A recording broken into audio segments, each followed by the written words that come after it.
You wake to darkness, not the gentle darkness of night, but a pressing, complete absence that sits against your eyelids like a weight. For a moment, you believe you might still be dreaming.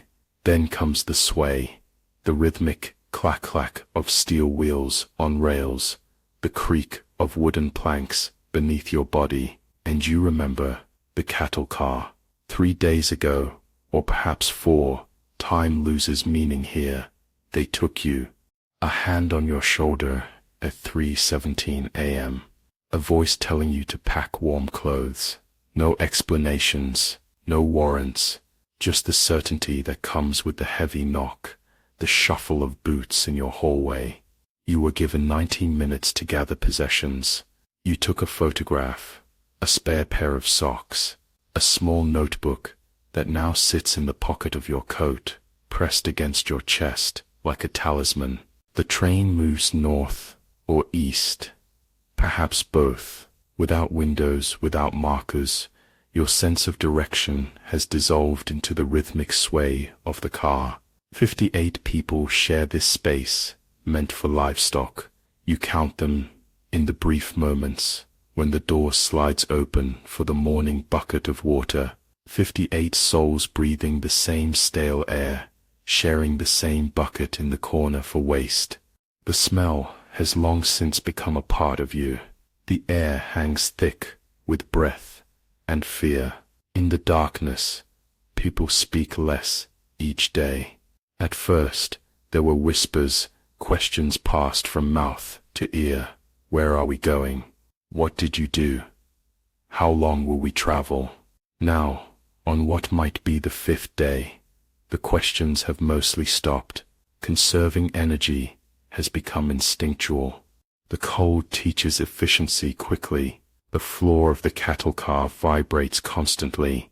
The vibration enters through your hip bones, where they press against the wooden planks, travels up your spine, settles in your teeth. When you run your tongue along your molars, you can feel them humming with the train's momentum. This is how time passes now, measured in vibrations, in the gradual numbing of limbs, in the slow surrendering of hope. Someone coughs 3 bodies away from you. The sound echoes in the dark chamber, followed by the rustling of cloth, as people instinctively turn away, protecting themselves from invisible illness. Sickness means death here. Everyone understands this without discussion. Twice a day, the train stops, not at stations. You are far from stations now, but at sidings, nameless points along endless tracks. The door slides open with a screech that has become both dreaded and welcomed. Dreaded for what it might bring, new passengers cramming into already impossible spaces, guards with lists of names to be called out and never returned. Welcomed for the momentary shaft of grey daylight, for the bucket of water passed inside, sometimes accompanied by a few loaves of black bread. The light hurts your eyes now. Evolution happens quickly in the cattle car. Your pupils have expanded to capture any trace of visibility in the darkness. When the door opens, the pain behind your eyes feels like needles. You've learned to look down to shield your face until the door closes again. The woman beside you hasn't spoken since the 2nd day. Her breathing has a rattle to it that wasn't there before. Her shoulder presses against yours with each sway of the train, each vibration. This constant contact with another human being should provide comfort, but instead it has become another form of torment, the inescapable reminder that you are not alone in your suffering, yet completely alone in what awaits you. The bread they provide is dense, dark, and often frozen. You've watched people break teeth on it. The older passengers, a professor, still wearing the remnants of dignity in his tattered wool coat, a grandmother whose fingers curl with arthritis, have developed a system. They tuck the bread inside their clothes, letting body heat soften the loaves until they become edible. You've adopted this technique. The hard crust against your skin is uncomfortable, But hunger teaches adaptation. Sleep comes in fragments. 10 minutes, 20 minutes. Never enough to dream. Never enough to escape. The constant motion, the body's pressed against you, the cold that seeps through the slats in the walls, these conspire against rest. Instead, you drift in and out of a grey consciousness where memories of your former life intrude like uninvited guests. You remember a window in your apartment, how the morning light would catch the edge of a glass on the table, sending prismatic colors across the wall. How you once complained about the draft from that window, how you promised yourself to fix it come spring. These memories feel as if they belong to someone else now, someone who understood nothing of cold, nothing of darkness. The train slows. Bodies tense around you in the darkness. Slowing means possibility, water, bread, air. It also means fear. Sometimes when the train slows, the door opens, and names are called. People are removed. They do not return. No one knows if this means release or something worse. No one asks. This time, the train simply creaks to a stop. No doors open. No voices call. Just the sudden absence of motion, the strange stillness after days of constant movement. Your body, accustomed to compensating for the sway, now feels unbalanced in the stillness. You can hear breathing all around you, slightly faster now. Anticipation builds like pressure in the dark space. Minutes pass, perhaps an hour. Time without reference points becomes elastic, unreliable. Then, without warning, the train lurches forward again. A collective exhalation moves through the car. Relief mingles with disappointment. Another delay. Another moment of false hope. The professor who sits against the opposite wall begins to hum. The sound is so unexpected that heads turn toward it in the darkness. A folk melody, simple and melancholy. No one tells him to stop. The sound fills the car like water filling a vessel, finding all the empty spaces. For a moment, it changes something in the atmosphere. Then it fades, and the professor does not begin again. Cold intensifies as night approaches. You can tell it's night, not by light. There is none, but by the deepening chill that creeps through the wooden slats. Your breath becomes visible in what little ambient light filters through the cracks. 58 people, and yet the cold still conquers. Someone in the far corner begins to pray. The words are indistinct, but the rhythm is unmistakable. A Catholic prayer, the rosary perhaps. The repetition has its own comfort. Even those who don't believe find themselves silently counting along with the cadence. 1, 2, 3, 4, 5. The mathematics of desperation.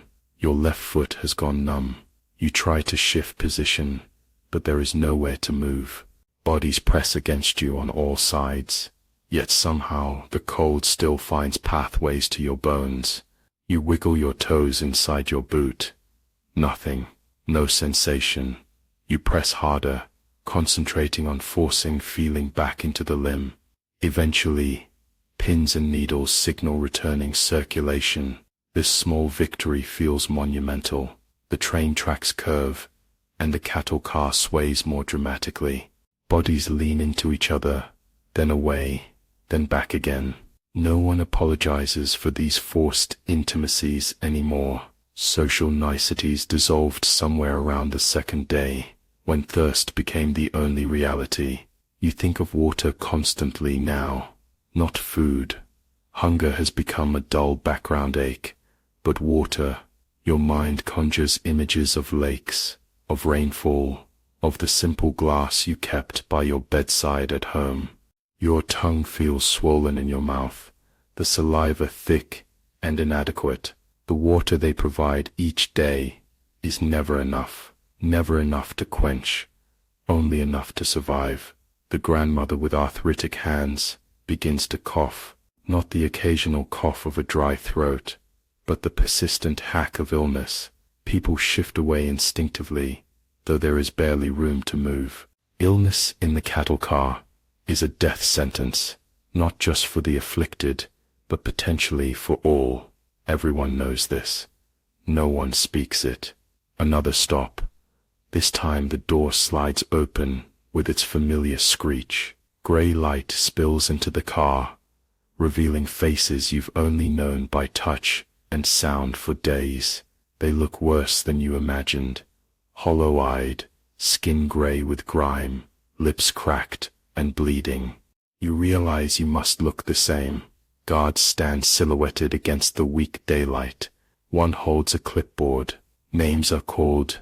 5 people are ordered out. They move slowly, limbs stiff from days of immobility. No one looks at them as they go. No one says goodbye. Looking draws attention.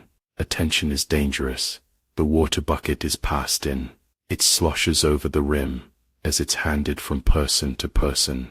You watch the precious drops spill onto the floor with a sense of personal loss.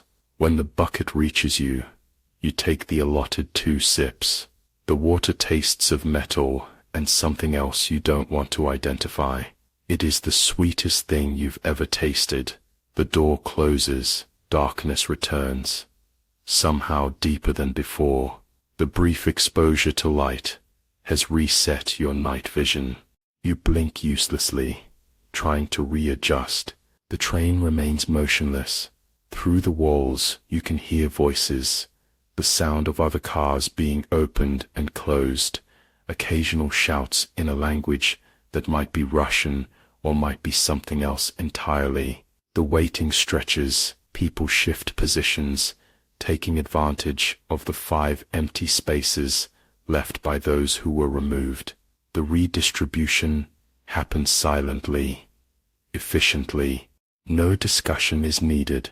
More space means more comfort, means better odds. Everyone understands the mathematics of survival. The train begins to move again. The familiar rhythm reasserts itself. Clack, clack, clack, clack. The sound has become almost comforting in its consistency. It means you are still moving, still alive, still part of a world that continues to turn, even if you can no longer see it. Dreams come more easily now that you have room to extend your legs slightly. Not good dreams. Your mind can no longer manufacture pleasant scenarios, but fragments of memory. Your mother's kitchen, the smell of bread baking, a window overlooking a street where children played. These images have the quality of old photographs, yellowed and faded at the edges. Time passes differently in the cattle car.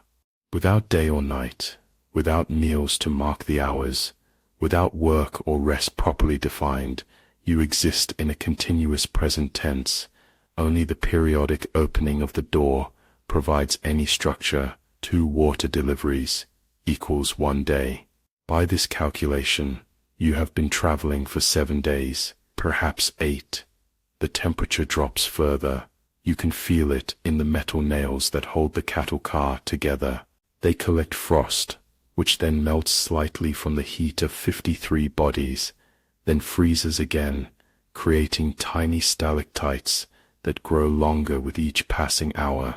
When the train hits a rough section of track, these ice formations break and fall, landing on heads and shoulders like frozen tears. The grandmother, with arthritic hands, stops coughing. The silence is worse than the sound was. No one checks on her. No one speaks her name. By unspoken agreement, she has already ceased to exist. The living cannot afford to acknowledge death. Not here. Not in the cattle car that moves endlessly eastward. Your hunger has transformed into something else, a hollowness that feels almost separate from your body. Your stomach no longer growls. It has accepted its emptiness. The human body adapts quickly to deprivation. This knowledge would be fascinating if it weren't so terrifying. The professor begins to hum again, the same melody as before. This time someone near the door hisses for silence. The humming stops. The car feels emptier without it, though nothing has changed. Nothing except the slow erosion of humanity that happens breath by breath, mile by mile. You try to remember what crime you committed to deserve this journey. Political dissent, an offhand comment overheard by the wrong person, a denunciation by a neighbor who coveted your slightly larger apartment. The reason seems irrelevant now. You are here, in the dark, moving towards something unknown, but certainly worse than what came before. The train begins to climb. You can feel it in the changed effort of the engine, the slightly altered pitch of its laboring. Uphill means mountains. Mountains mean remoteness. Remoteness means isolation. Each logical step leads to a more desolate conclusion. Someone begins to weep quietly. The sound is so soft, it's almost imperceptible beneath the train's rhythm, yet it fills the cattle car like smoke. No one offers comfort to give. The weeping eventually subsides, replaced by the shallow breathing of exhaustion. Your thoughts turn to the destination. Siberia, most likely. The word conjures images of endless snow, of labor camps, described in whispers, of people who disappear and never return. You try to imagine what awaits, but your mind offers only white emptiness, as if the future has been erased by the same forces that put you on this train. The back of your throat burns with thirst. Your tongue moves uselessly in your mouth, finding no moisture. You think of the water delivery that must come soon. You measure time by anticipated relief.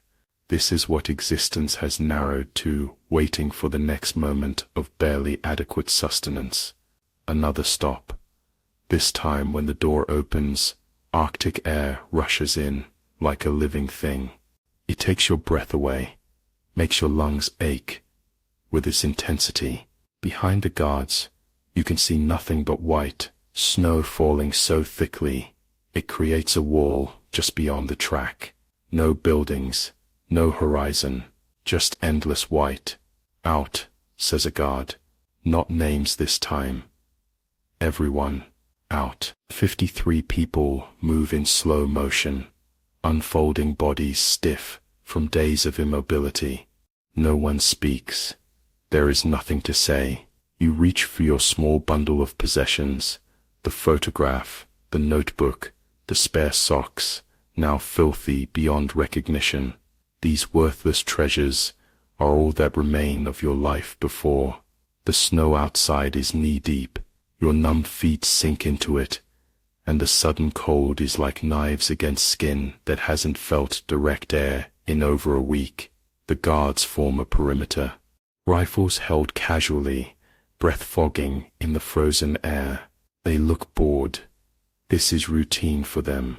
Ahead, through the falling snow, you can just make out the silhouette of buildings, low, dark shapes, against white.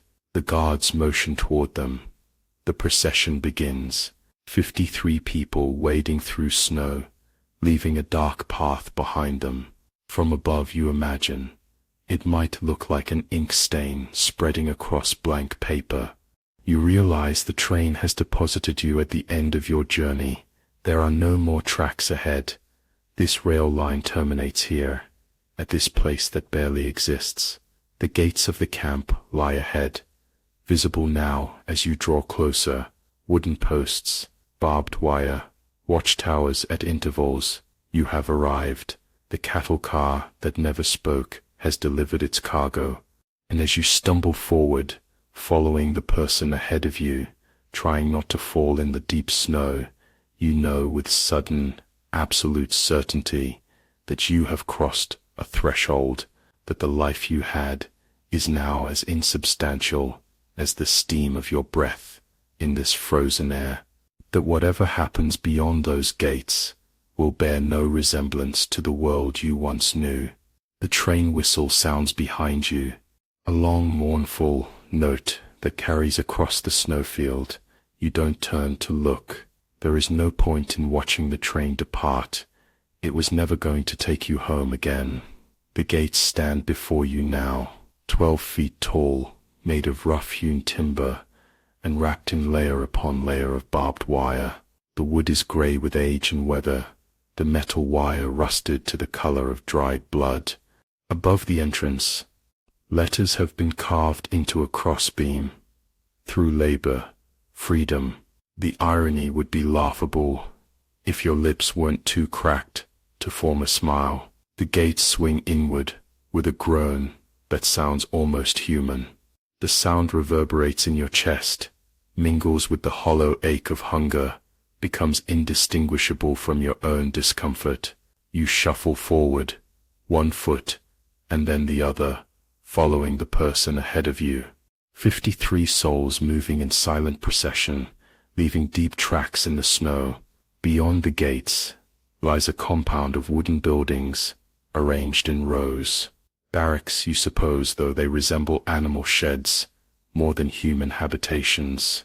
Low-roofed, with small windows clouded with frost. Smoke rises from metal chimneys, the only sign that these structures might contain life, rather than just more cold, more suffering. Guards flank the path, directing the line of new arrivals toward a central building slightly larger than the others. Their faces are hidden behind scarves, only their eyes visible, flat, disinterested eyes that regard you with no more concern than they might give to a passing insect. Their breath clouds around their heads, giving them the appearance of dragons from children's tales. The snow has soaked through your inadequate boots. Your feet are beyond cold now, beyond pain. They feel like foreign objects attached to your legs, not really part of you anymore. You concentrate on keeping them moving, one after the other. Forward, always forward. There is no other direction permitted here. The central building looms closer. Its door stands open, spilling weak yellow light onto the snow. As you approach, you can feel the faint warmth radiating from inside, not enough to thaw frozen limbs, but enough to remind you that warmth exists, that cold is not the only state of being in the universe. This small promise draws you forward like a physical force. Inside, the building is divided into stations. Guards direct the line to move through them in sequence. At the first, a man in a stained white coat examines each new arrival with cursory indifference. He peers into mouths, checks behind ears, runs hands swiftly down limbs, looking for disease, for weakness. His touch is impersonal, clinical. When he reaches you, his fingers are ice cold against your skin. He nods, waves you on. You have passed the first test. Not everyone does. Those who fail are directed to a different door. You do not let yourself wonder where it leads. The second station is processing. A desk, forms in duplicate, a guard with a ledger who doesn't look up as he asks questions. Name. You tell him. You hesitate, still not certain what your offense was. Enemy of the people, he says without waiting for your answer, writing it in the ledger. It could mean anything or nothing. It doesn't matter here. Age, you tell him. He makes another notation, then hands you a card with a number. This is you now, he says, already looking past you to the next in line. You stare at the card. 5 digits that have replaced your name, your history, your identity. You should feel something about this. Anger, perhaps, or despair. But emotions require energy, and you have none to spare. You tuck the card into your pocket, beside the photograph and the notebook. 3 flat objects that contain what remains of your existence. The third station is equipment. A table piled with items. A bowl, dented aluminum. A spoon with a bent handle. A thin blanket, grey and frayed at the edges. A set of clothes, trousers, and jacket of coarse material, a cap with ear flaps, felt boots that might have once been black, but are now the indeterminate color of many winters. Change, says the guard at this station, pointing to a corner where a ragged curtain provides the illusion of privacy. You move behind the curtain. Other new arrivals are there, stripping off the clothes they arrived in, pulling on the camp-issued garments. No one speaks. No one looks at each other. Nakedness here is not intimate, but utilitarian. Bodies are just vessels that must be covered, kept marginally functional. Your own body surprises you as you undress. The sharp angles of ribs, the hollow of stomach, the thinness of limbs. When did this happen? The cattle car journey has consumed you from the inside out, leaving a shell that barely resembles the person who once lived in an apartment with a drafty window. The new clothes are stiff with cold, rough against your skin.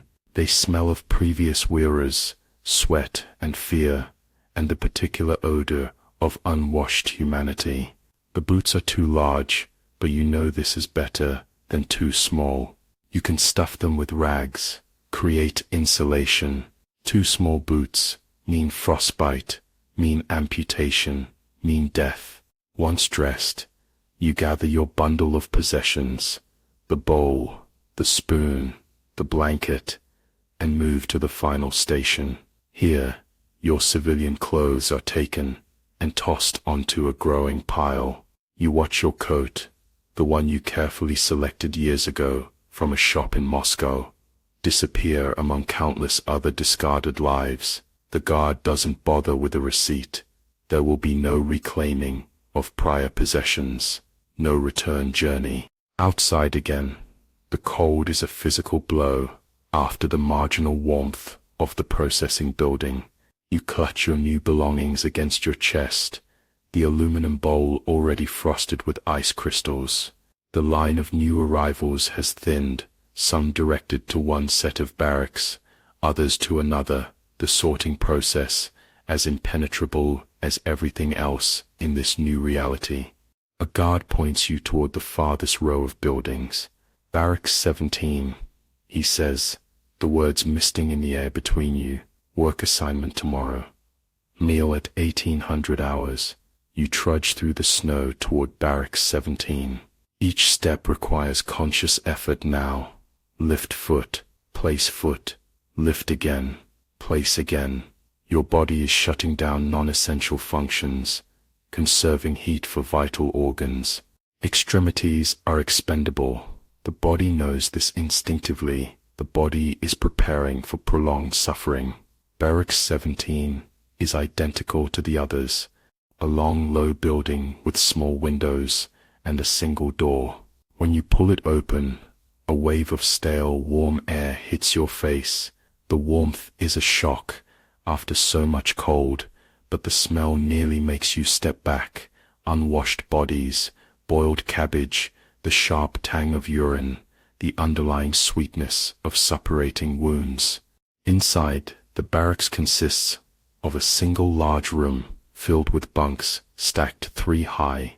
Men occupy these bunks, lying or sitting in various poses of exhaustion. Some look up as you enter, most do not. In the center of the room stands a large stove, radiating meager heat.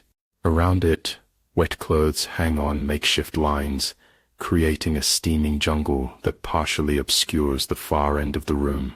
A man approaches older, with a face mapped by deep lines and a permanent squint. He wears the same uniform as you, but he carries the patina of long use. He asks, though the answer is obvious. You nod. Top bunk there, he says, pointing to the far corner. Put your things under your mattress, or they'll be gone by morning. Toilet is the bucket by the door. Empty it when it's your turn. Schedule is there.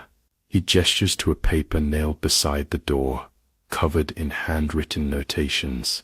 Don't use anyone else's spoon. Don't sit on anyone else's bunk. Don't ask questions when you don't need answers. He turns away, his duty as unofficial greeter apparently fulfilled. You make your way to the assigned bunk. The top position is both blessing and curse, farther from the vermin that inevitably infest the floor, but colder, as heat rises only so far in the tall room. The mattress is a thin pad, stuffed with straw, lumpy, and stained with the experiences of previous occupants. You arrange your blanket over it, tuck your bowl and spoon beneath it as instructed. A bell rings somewhere outside, 3 short peals that cut through the constant background of wind. The effect on the barracks is immediate. Men rise from bunks, reach for bowls, form a line at the door. No one speaks, but the message is clear. Meal time. You retrieve your bowl and spoon and join the line. Outside, the snow has stopped falling, but the cold remains intense. The sun is setting, or is it rising? Without knowing how long you slept on the train, your sense of time has become unmoored. The sky is a shade of grey-purple that could belong to either dawn or dusk. The mess hall is another long building, filled with rough-hewn tables and benches. At one end, a serving station dispenses food, a ladle of thin soup, a chunk of black bread. The soup contains floating bits of something that might be cabbage, might be potato, might be neither. The bread is dense and sour. Still, your body responds to the sight with a surge of desperate hunger that overrides all other sensations. You find a space at the end of a table. The men around you eat with singular focus, scooping soup and tearing bread with methodical efficiency. No conversation, no wasted motion. Eating here is not a social activity, but a necessity of survival, no different from breathing or blinking. The soup tastes of metal and salt and little else. The bread has the density of clay. Still, you consume both completely, using the last of the bread to wipe your bowl clean. Around you, others do the same. Nothing is wasted here. Nothing can be afforded to be wasted. After the meal, there is a period of unstructured time before the final bell. Men return to the barracks, attend to small personal tasks, mending clothes with crude stitches, writing letters that may never be sent, simply staring into the middle distance with eyes that see something far beyond the camp's perimeter. You sit on your assigned bunk, legs dangling over the edge. From this vantage point, you can observe the entire barracks, the complex social ecosystem that exists within these walls. An older man reads aloud from a tattered book to a small group gathered around his bunk. 2 others play chess with pieces carved from soap. In the corner, a man lies completely still, his breathing so shallow it's barely perceptible. The barracks elder, the man who greeted you, moves through the room with the gravity of long authority. He stops beside the still man, checks his pulse, shakes his head. 2 other men come at his gesture, lift the unmoving form, carry it toward the door. No one watches them go. No one acknowledges the departure. Death here is not an event, but a transition, unremarkable as a change in weather. Night falls completely. The final bell rings. The lights, bare bulbs, hanging from the ceiling, are extinguished except for a single one near the door, where a guard sits on a stool, rifle across his knees. In the near darkness, sounds become more distinct, coughing, the creak of bunks as bodies shift position, the whispered prayers of the devout, the occasional whimper of a dreaming man. You lie on your thin mattress, pull the inadequate blanket over your body.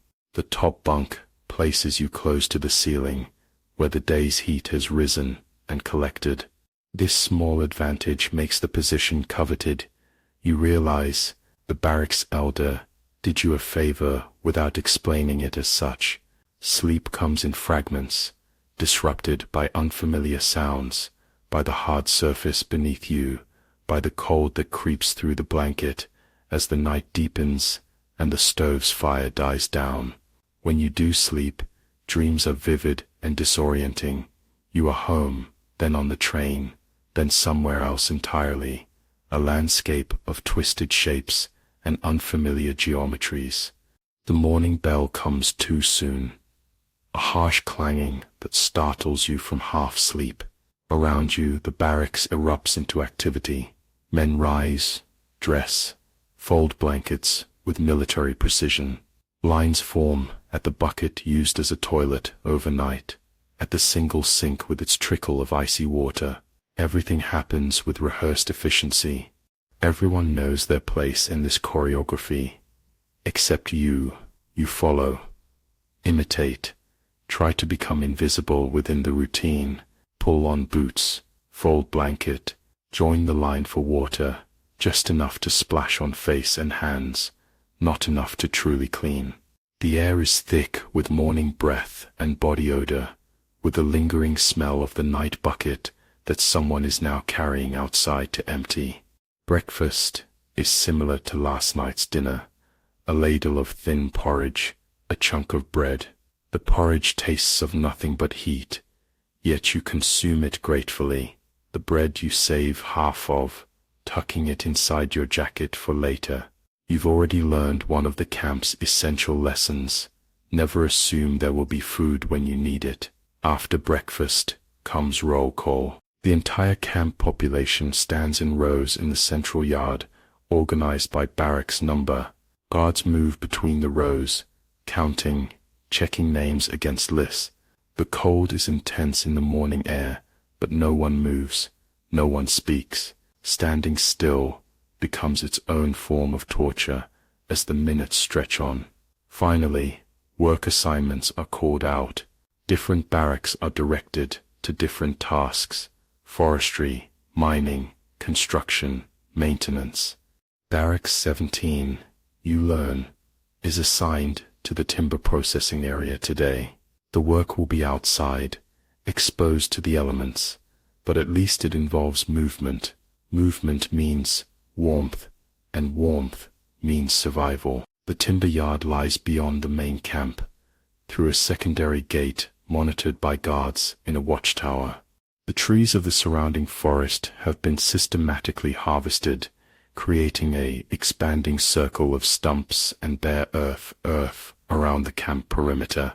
Today's work involves processing logs that were cut previously, stripping bark, cutting to standard lengths, sorting by quality. Tools are distributed at the site: axes, saws, measuring sticks. The guards watch this process carefully. Tools can become weapons in desperate hands. Each is counted out. Each must be returned intact at day's end. To lose or break a tool means punishment, reduced rations, extra shifts, or worse. You are assigned to a team, stripping bark from logs. The work is monotonous, but physically demanding. The axe handle transfers every impact up your arms and into your shoulders. Your hands, already chapped from cold, begin to blister and then bleed. You wrap strips torn from your undershirt around your palms for protection, but the blood soaks through quickly.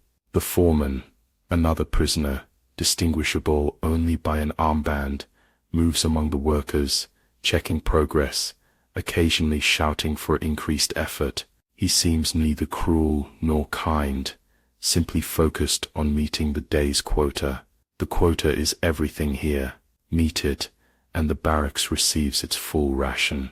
Fall short, and everyone suffers. Midday brings a brief break. A cart arrives with buckets of the same thin soup, more black bread. You eat standing, using your spoon with bandaged hands that can barely grip.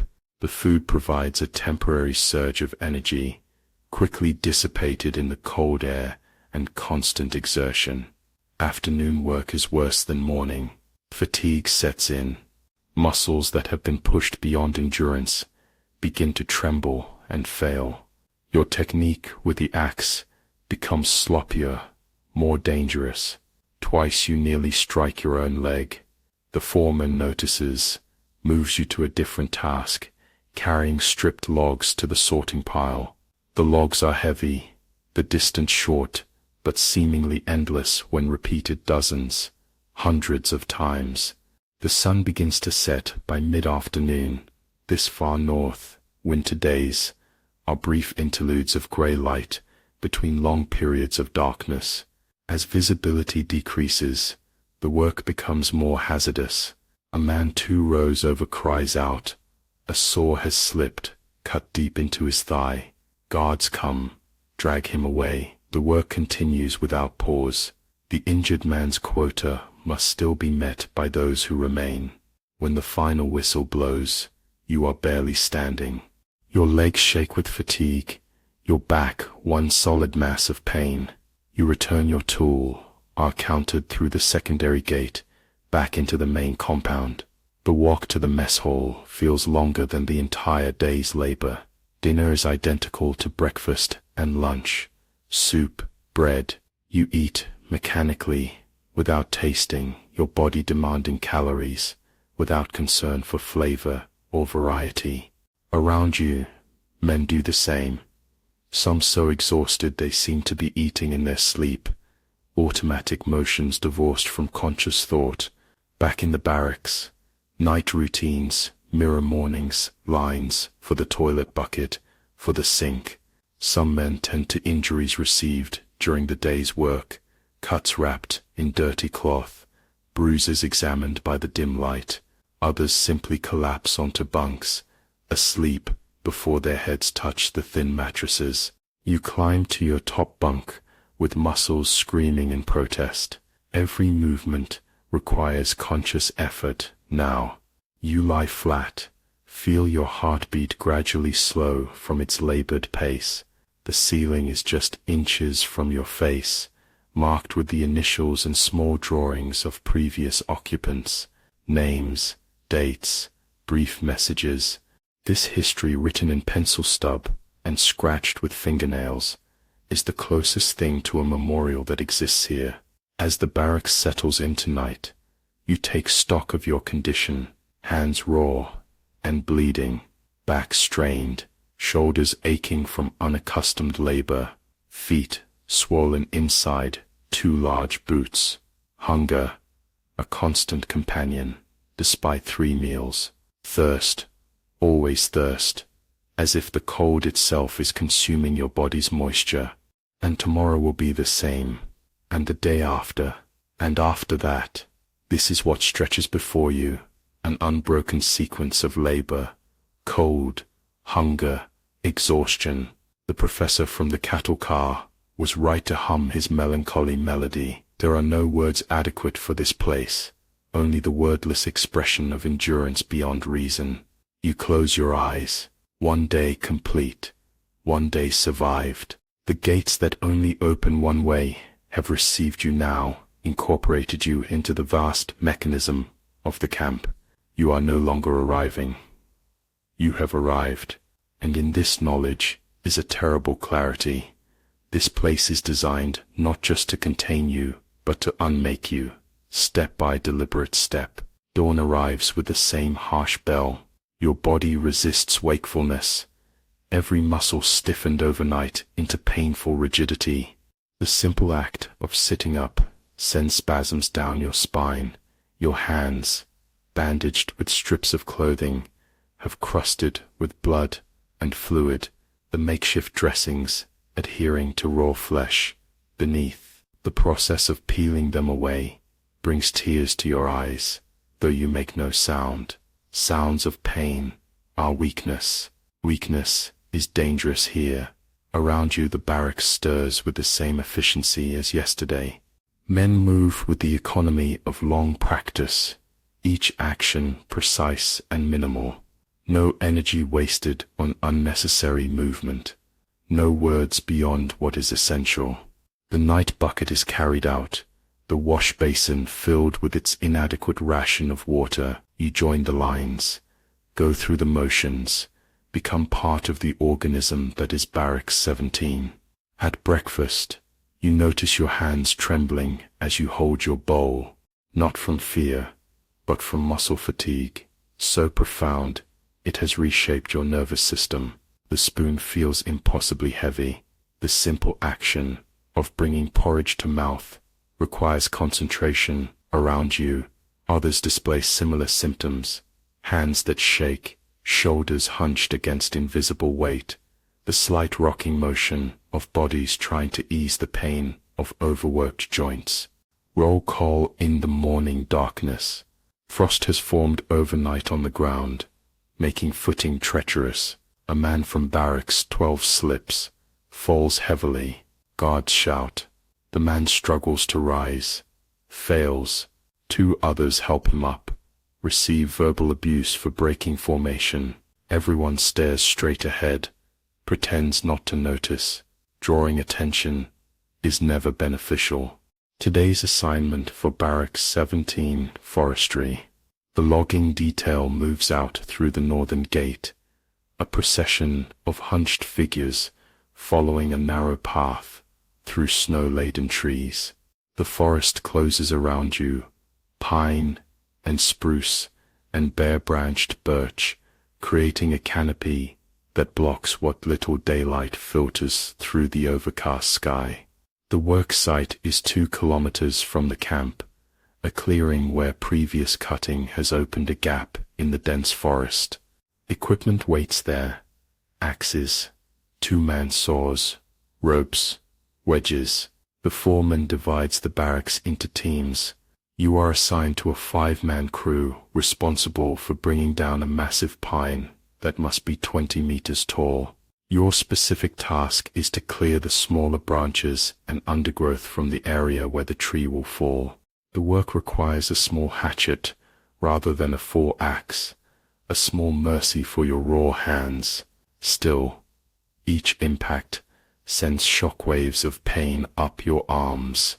By the 3rd swing, you have reopened yesterday's blisters. By the 10th, fresh blood is seeping through your improvised bandages. The cold is more intense in the forest than in the camp. Wind finds paths between trees, channeled into stronger currents that cut through clothing, seek out any exposed skin. Your face burns with it, then goes numb. The numbness is worse than the pain. At least pain tells you that tissue is still alive, still fighting for survival. Mid-morning, the first tree begins to fall. The sound builds slowly. The crack of separating wood, the groan of a living thing surrendering to gravity, the rushing whisper of branches displacing air. Then impact, a concussion that travels through the frozen ground, up through your boots, into your bones.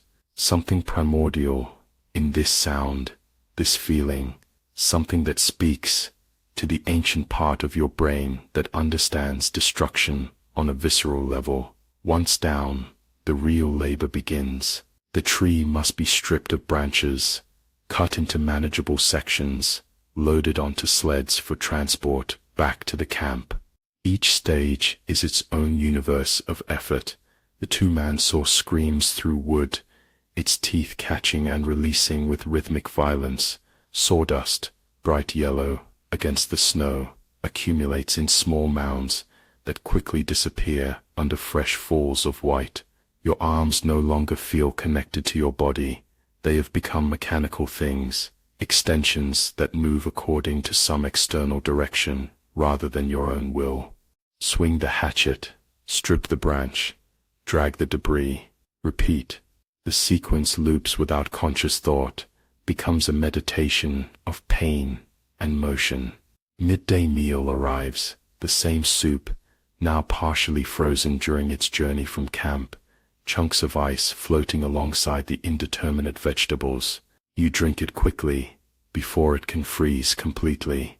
The bread is already hard as stone, requires soaking in the soup to become edible. The foreman allows 15 minutes for this repast, then blows his whistle for work to resume. Afternoon brings snow, not the gentle flakes of morning, but driving sheets that reduce visibility to meters, turn the forest into a shifting wall of white. The work continues without pause. Quotas do not adjust for weather. The only concession is the lighting of small fires at the periphery of the work area, not for warmth, but for visibility, as daylight fades beneath the storm's assault. By your feet, a small creature scurries, a vole, perhaps, or some other forest dweller displaced by the logging. It pauses, whiskers twitching, eyes reflecting firelight. For a moment you envy it, its freedom to run, to hide, to exist, according to natural law, rather than human cruelty. Then it vanishes into the underbrush, and you return to your labor, the moment of connection broken. The blood from your hands has frozen on the hatchet handle, creating a macabre adhesive that binds flesh to tool. When you set it down to move branches, skin tears away, leaving fragments behind. You have become a part of your implement, fusing with it through sacrifice of your own body. A shout from nearby. Another tree is coming down. Everyone freezes, looks up, calculates trajectory and personal safety in the same moment. The pine falls true to its cut, crashes through smaller growth, lands with concussive force. As it settles, something unexpected, a crack like a gunshot, followed by a secondary fall, a widowmaker, a broken branch that was caught in the canopy, now dislodged by the larger tree's descent. It takes a moment to understand what has happened. The broken branch, easily 200 pounds of dead wood, has fallen on a worker from your barracks. He lies partly visible beneath it, a hand extended, fingers opening and closing reflexively. No blood yet, but his chest is crushed, breathing a shallow, wet sound barely audible over the wind. Guards confer, make a decision. No medical intervention will be attempted here in the forest. The man will be transported back at the end of shift, if he survives that long. Meanwhile, the quota remains. His portion must be absorbed by others. The foreman redistributes tasks, adds to your burden. No one protests. No one speaks of the man who lies dying 3 meters away, visible in peripheral vision but deliberately unseen. The storm intensifies. Snow now drives horizontally, finds its way inside collars, down boots, between layers of inadequate clothing. Your body heat leaches away through this frozen invasion, leaving a core temperature that drops by increments too small to measure but too significant to ignore. The wedges used to direct the tree's fall have become coated with ice, requiring extra force to drive them into the cuts. A worker loses his grip, the mallet flying from numbed fingers to strike another man's knee. The victim goes down, curses through clenched teeth. The foreman assesses, decides he can still work. He is helped up, limps to a different position, continues with his assignment. The alternative is unthinkable. Time slows, stretches, becomes as viscous as cold honey. Each minute, an eternity of effort. Each hour, a geological epoch of endurance. The sun, never truly visible through storm clouds, begins its early descent. Darkness gathers between trees, pools in hollows, rises like a tide around the work site. The foreman consults his watch, a rare possession here, a sign of his privileged status. He confers with a guard, receives a nod, blows his whistle. End of shift. Tools are collected, counted, their condition assessed with the same cold efficiency as the workers who wielded them. One axe head has come loose from its handle. The worker responsible will face consequences, reduced rations perhaps, or assignment to a punishment detail. The walk back to camp is a different kind of torment. Bodies cooled by inactivity, after hours of exertion, are vulnerable to the cold in new ways. Sweat that accumulated during labor now freezes against skin. Muscles rebel against continued movement after being pushed beyond capacity. Each step requires negotiation with a body that wants only to stop, to lie down, to surrender to the white oblivion that presses from all sides. The man injured by the falling branch is carried on a makeshift stretcher, his own coat spread between two poles, cut from smaller trees. He no longer makes any sound. His eyes are open but unfocused, tracking the snowflakes that fall onto his face without blinking to clear them away. The carriers stumble occasionally on the uneven path, jostling their burden. He doesn't react to this either. The barracks elder, one of the stretcher bearers, meets the eyes of the foreman. A small shake of the head. The message is clear. This man will not see tomorrow's dawn. The camp peers through the snow, first the watchtowers, then the perimeter fence, finally the gate with its guards and searchlights. The logging detail is counted through, tools deposited in the storage shed, the injured man handed over to a medical orderly who examines him with cursory attention before directing his removal to the infirmary building. Dinner is served in the mess hall, which feels tropically warm after the forest's brutal cold. The contrast makes your extremities burn as circulation returns. Around you, men blow on reddened fingers, press cold whitened ears, stomp feet to encourage blood flow. These small self-ministrations are performed mechanically, without thought, like the grooming behaviors of animals. The soup tonight contains actual meat, small shreds of something unidentifiable but unmistakably protein. This variation from routine creates a ripple of energy through the mess hall. Men eye their bowls with marginally more interest, consume the contents with slightly more attention. Such tiny differences become significant when existence is otherwise unchanging. In the barracks, the evening routine unfolds: washing, wound care, the quiet tending of individual concerns. Someone has traded for a needle and thread, repairs a torn sleeve with careful stitches. Another scrapes together flakes of soap, creates a meager lather to wash his face and neck. Small dignities preserved against the tide of dehumanization. You examine your hands in the dim light. The damage is worse than yesterday. New blisters atop old, tears that reach deeper into flesh. The beginning of what might be infection in the oldest wounds. You have nothing to treat them with, except water and strips of relatively clean cloth torn from the hem of your shirt. This minimal care will have to suffice. Your bunk feels different tonight. Still hard, still inadequate, but now familiar. Your body has begun to adapt to its contours, finding the least uncomfortable position through trial and error.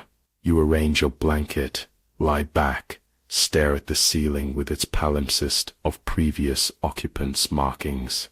Sleep comes more quickly than yesterday, your body's exhaustion overriding discomfort and anxiety.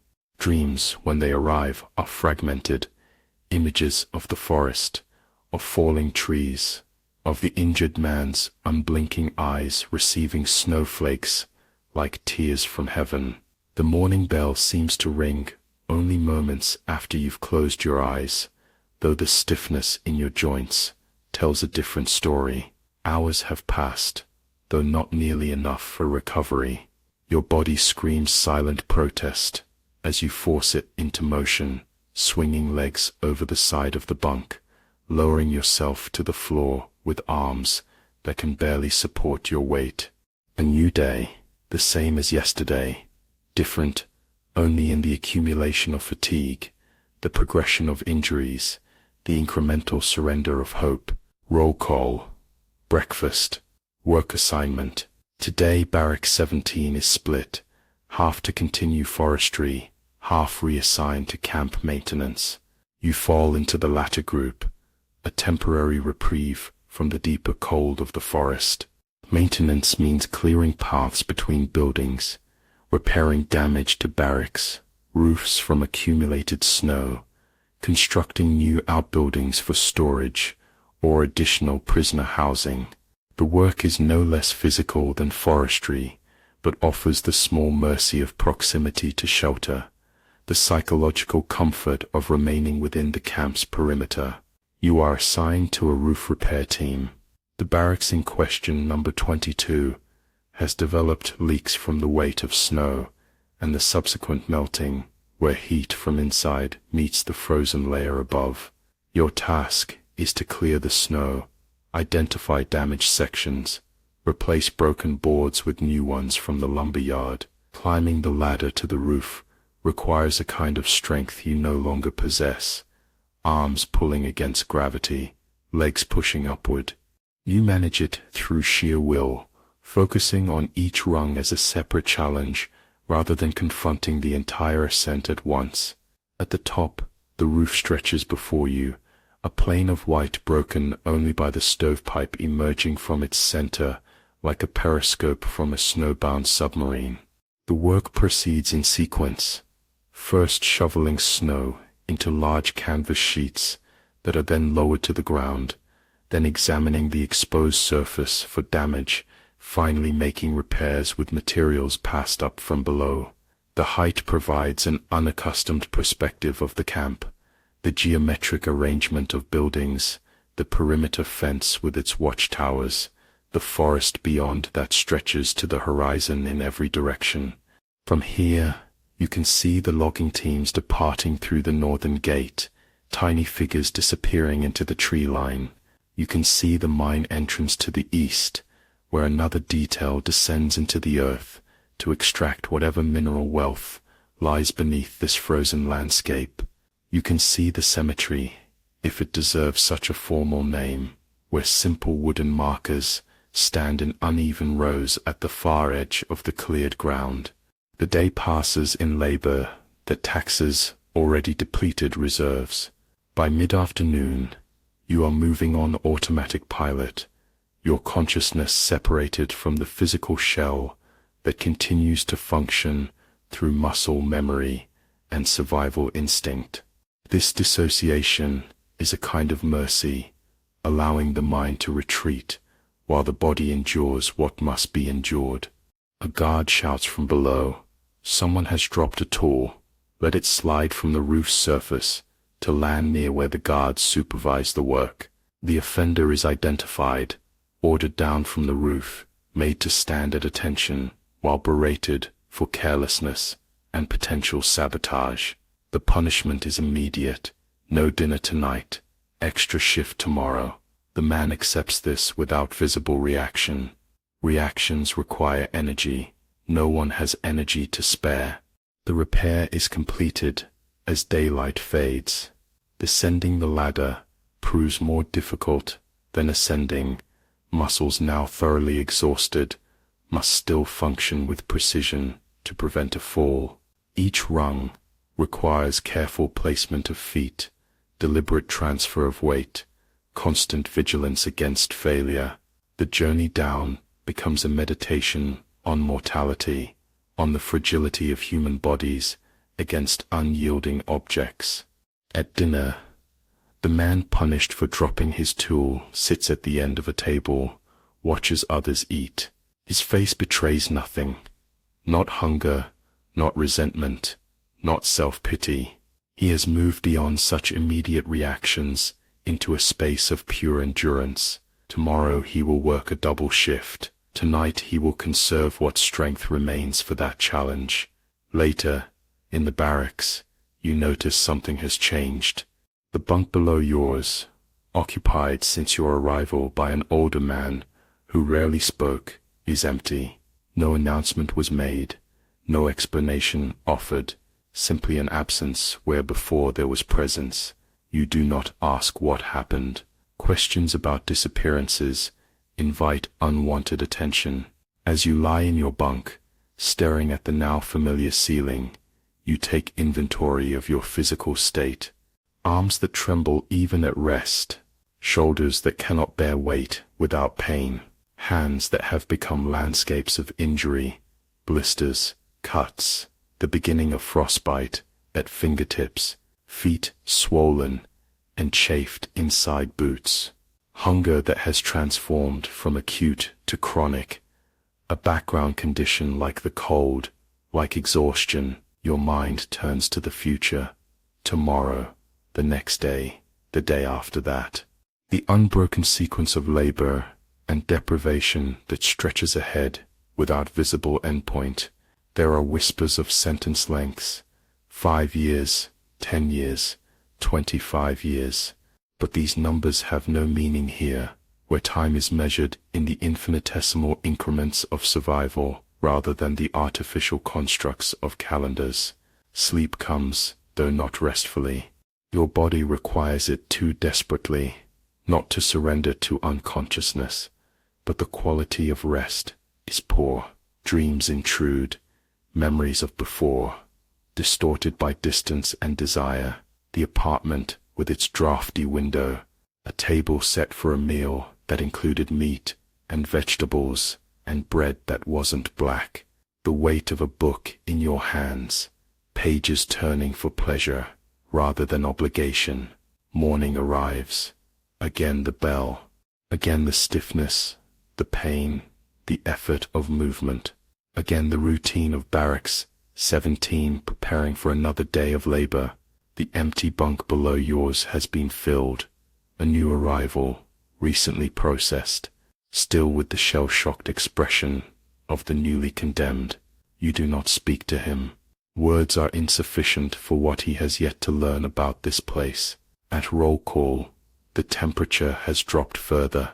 The air holds a quality of Arctic intensity that makes breathing painful, each inhalation carrying knife-edged cold into lungs, already irritated by exertion and exposure. Around you men cough, short, suppressed sounds, quickly swallowed back to avoid drawing attention. Respiratory illness is common here, expected. Those who succumb completely are removed to the infirmary, where recovery is uncertain at best. Today's assignment for Barracks 17 road clearing, the supply route that connects the camp to the nearest outpost of civilization, a term applied loosely to any place beyond the wire, requires constant maintenance during winter. Snow accumulates, drifts form, making passage difficult for the trucks that bring food, new prisoners, mail rarely, and take away whatever the camp produces, lumber, ore, manufactured goods from the workshops. The work crew assembles at the eastern gate, is issued shovels, picks for breaking ice, sacks of gravel to spread for traction.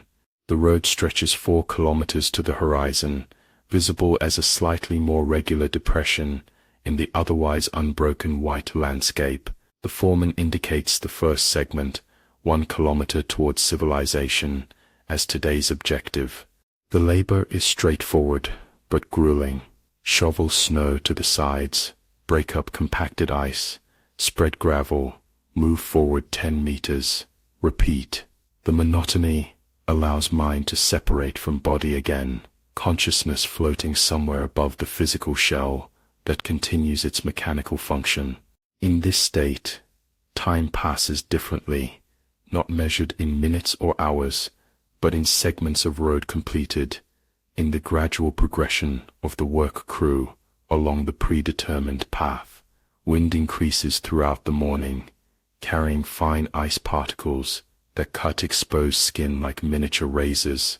Men turn their backs to it when possible, work with shoulders hunched, heads down. Speech becomes impossible in the gale, communication reduced to gestures, to the ancient understanding that passes between humans engaged in shared suffering. The foreman calls a brief halt at midday.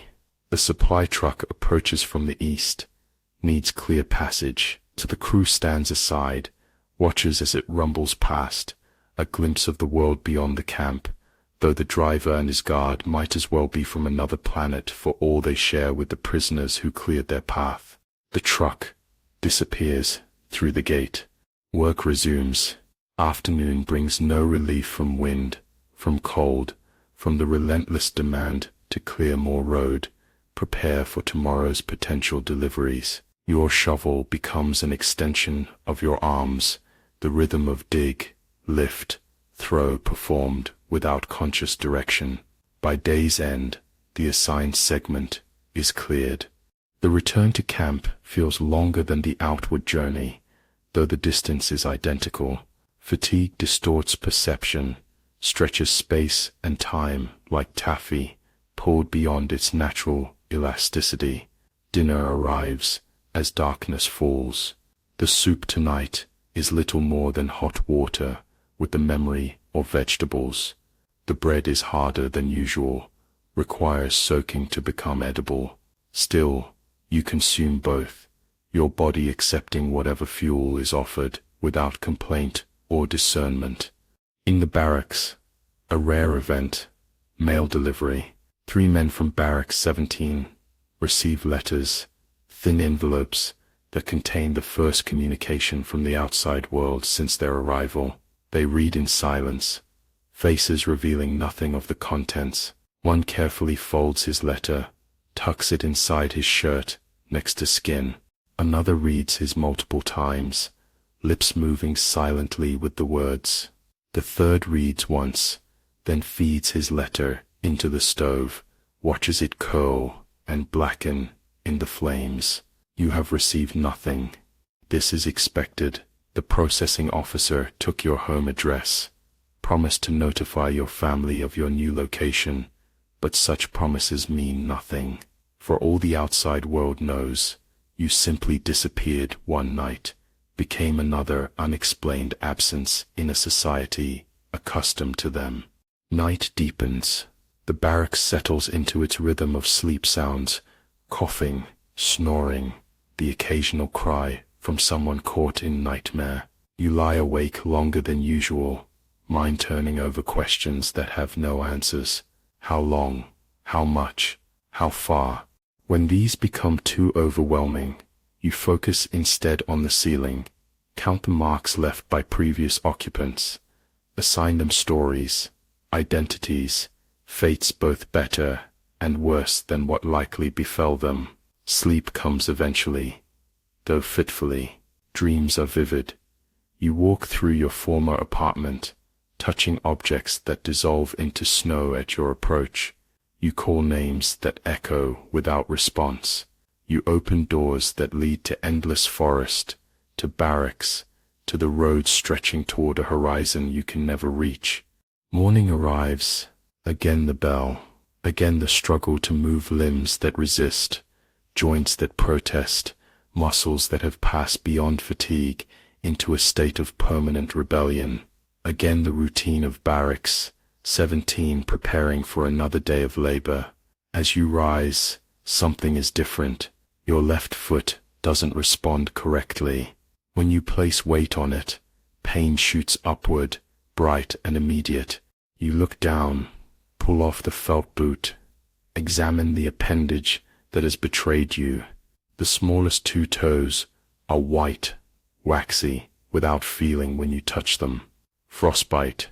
You know, with the clarity of inevitability, what this means. Frostbite leads to gangrene. Gangrene leads to amputation. Amputation, in this place of minimal medical care and maximum labor requirement, leads to uselessness, and uselessness has only one outcome. Still, you pull the boot back on, stand, join the line for morning ablutions. You will not report to the infirmary. Not yet. Not while you can still work, still meet quota, still maintain the illusion of value. You will work through the pain, compensate for the injury, survive another day, and then another. What else is there to do? Roll call, breakfast, work assignment. Today Barracks 17 returns to forestry.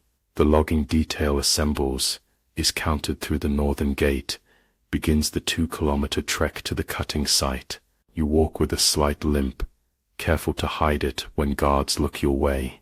The pain is constant now. A companion that walks beside you reminds you of your body's frailty against this place of endless winter. The forest waits, indifferent to your return, to your suffering, to the slow erosion of your humanity. beneath the twin pressures of labor and cold. Trees that have stood for decades or centuries will fall today by your hand, converted from living things to raw material, just as you yourself are being converted from person to unit of production. And so the work begins again. The axe rises and falls. The saw bites and drags. The branches are stripped. The trunks sectioned. The forest diminished tree by tree, while you are diminished, swing by swing, breath by labored breath. This is the work that breaks you quietly, not in dramatic collapse, but in the steady accumulation of small failures, the gradual surrender of everything unnecessary to immediate survival. Your hands bleed, your foot burns with pain, then goes numb, a more dangerous state. Your lungs strain against air, too cold to nourish. Your heart labors to move blood through vessels constricted by exposure and malnutrition.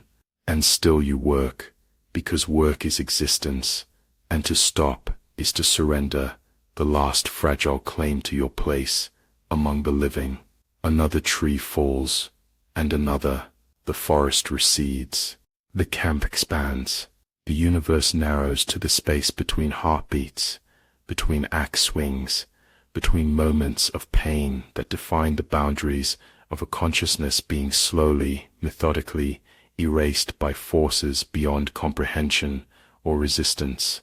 This is how it happens, not suddenly, not dramatically, but in increments so small they can only be measured in retrospect, when the person you were has been replaced by the prisoner you have become, and that transformation seems as inevitable as winter following autumn, as night following day, as death following life, in the unbroken cycle that governs all things, even here, especially here, in the frozen heart of the Gulag. 3 months have passed since your arrival, or perhaps 4. Keeping count has become both pointless and impossible. Days blur into one continuous struggle, differentiated only by work assignments, by the gradual progression of injuries, by the slow rotation of faces in barracks.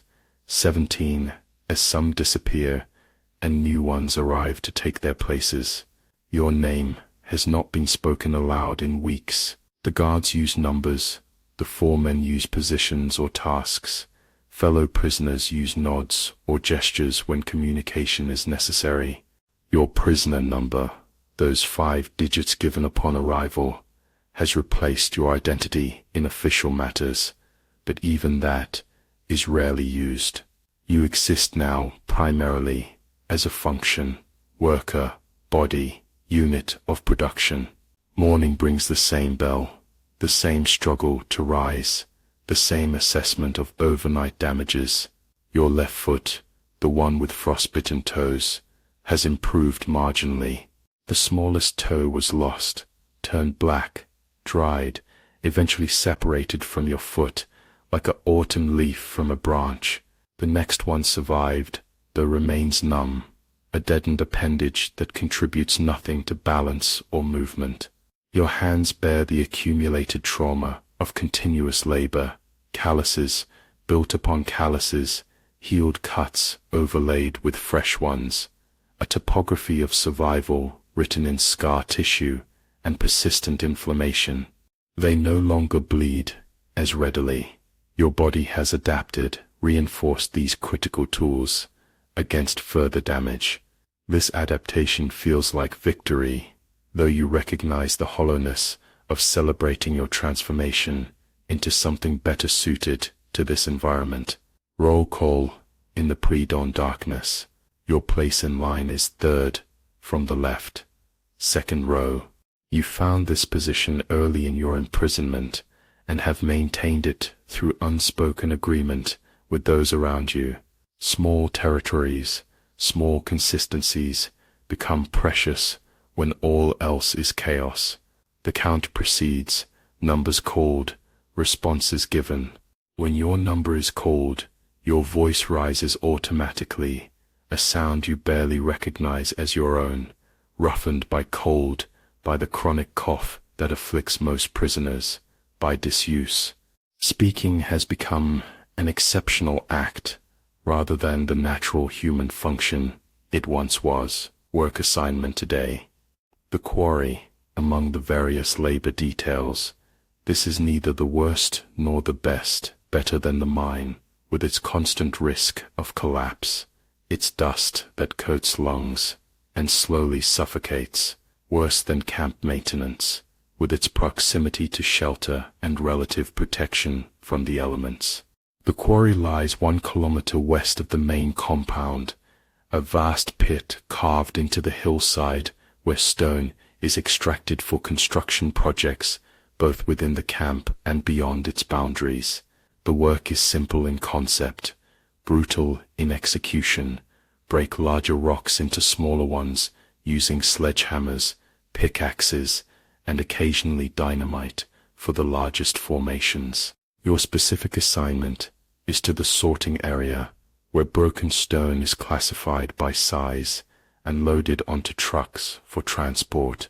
The physical demands are significant, but within your diminished capabilities. Lift, carry, place, return, repeat in endless cycle from dawn until the light fails or the day's quota is reached, whichever comes first. The quarry detail assembles at the western gate, is counted through, begins the trudge across frozen ground toward the looming pit.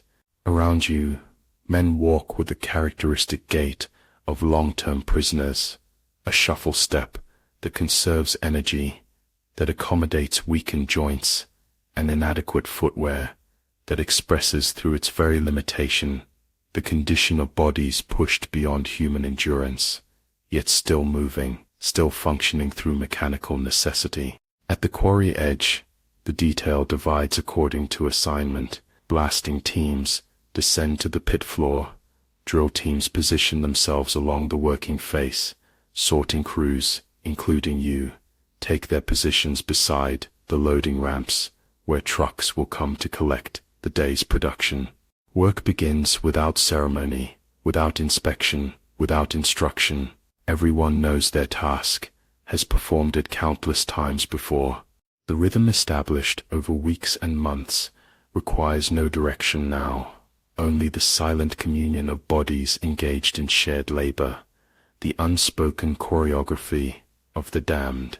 Mid-morning brings an unexpected event, a visitor to the quarry, not a camp official or guard, but someone from outside, a civilian wearing a coat too clean and new to belong to this place. He is accompanied by the camp commandant, a figure rarely seen by ordinary prisoners. They stand at the quarry's edge, observe the work below, make notes in ledgers bound in leather that gleams with prosperity. The visitor points, asks questions you cannot hear from your position. The commandant responds, gestures expansively, indicates the scale of operation with sweeping arm movements. They are discussing production figures, quotas, the economic value of this forced extraction of stone from reluctant earth. They are discussing you and your fellow prisoners as resources, as machinery, as inputs in a calculation that balances output against minimal investment. The foreman hisses orders, work faster, show efficiency, create the impression of well-organized industry rather than the desperate scrabbling that normally characterizes the quarry's operation. Men respond automatically, increasing pace, straightening postures, becoming the productive workers the commandant wishes to display, rather than the starving, exhausted shells they actually are. The visitors depart after 30 minutes, returning to the administrative building for lunch, for vodka, for discussions of quotas and expansion. The pretense collapses instantly. Men return to the energy-conserving movements that allow survival, to the careful calculation of effort that has become second nature in this place, where every calorie spent must contribute directly to continued existence. Midday meal arrives, the same thin soup, the same black bread. You consume both, without tasting, without thought, your body accepting nourishment as mechanically as it performs labor. Around you, men do the same, some tilting their bowls to capture every last drop of liquid, others carefully collecting crumbs of bread that fall to their laps. Nothing is wasted. Nothing can be afforded to be wasted. Afternoon brings snow, heavy, wet flakes that stick to clothing, to skin, to stone. The quarry becomes treacherous, footing uncertain on surfaces now concealed beneath white deception. A worker slips on the loading ramp, falls badly, leg twisting beneath him with an audible crack. His scream echoes from the quarry walls, bounces back as if the earth itself is mocking his pain. Guards respond with practiced efficiency. A stretcher appears, the injured man is removed, the space he occupied in the human chain immediately filled by redistributed workers. Production continues without pause, without acknowledgement of the loss. By dinner, his existence will be forgotten by all except perhaps his barracks mates, and even they will speak of him only in the most private moments, if at all. The snow intensifies as daylight fades. Work becomes increasingly difficult, increasingly dangerous. Stones slippery with moisture, visibility reduced to meters, the cold penetrating wet clothing with particular vengeance. Still, the quota must be met. Always the quota, the abstract number that determines rations, that separates survival from starvation, that governs the thin margin between life and death, in this place of calculated deprivation. When the final whistle blows, you are soaked through, chilled to a depth that feels irreversible. The walk back to camp is a study in endurance, each step a negotiation with muscles that want only to seize, with a body that has begun the process of shutting down non-essential functions to preserve core temperature. Through the gate, past the guards, into the relative shelter of the compound. The mess hall beckons with its promised warmth, its meager sustenance. You join the line, receive your bowl, find your place at the long table where Barracks 17 always sits. The soup tonight contains an unexpected bonus. Small cubes of turnip floating alongside the usual cabbage. This variation is noted, appreciated, consumed with marginally more attention than the standard fare. Back in the barracks, the evening ritual of damage assessment and repair. Your wet clothes must be dried before morning, hung near the stove, rotated through the night by those who wake and notice items ready for exchange. Your boots, soaked through despite the rags stuffed into holes, are placed carefully where heat will reach them without causing the already cracked leather to split further. Your hands, feet, face are examined for new injury, for signs of frostbite, for the infections that flourish in this environment of constant cold and inadequate hygiene. Tonight there is nothing new to report, just the ongoing catalogue of damage that has become your baseline condition, the accumulated trauma that registers now only when it crosses some threshold of additional suffering. The barracks settles into evening quiet, men attending to small personal tasks, repairing clothing with makeshift needles and thread unraveled from worn items, writing letters that may never be delivered, simply staring into middle distance with the 1,000-yard gaze of those whose minds have traveled elsewhere while their bodies remain imprisoned. You climb to your bunk, arrange your blanket, lie back against the thin mattress that has molded itself to your diminished frame. The ceiling above holds its usual constellation of markings, initials, dates, brief messages left by previous occupants. You have come to know them intimately, these traces of lives interrupted. In darkness, you can visualize their patterns, connect them into imaginary maps of escape. of return, of places that exist only in fading memory. Sleep comes in fits and starts, disrupted by the barracks' night sounds, coughing, the creak of bunks as bodies shift position, the occasional cry from someone caught in nightmare. Your own dreams, when they come, have changed over time. At first they were filled with images of before, your apartment, familiar streets, faces of those you left behind.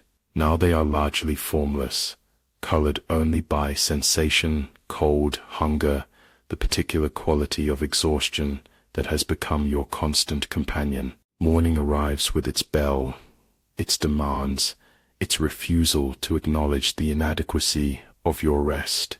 You rise automatically, join the line for the bucket, for the sink, for the door that leads to another day of labor, of endurance, of the slow erasure that defines existence here. At breakfast, you notice the man who shares the adjacent bunk, watching you with unusual intensity.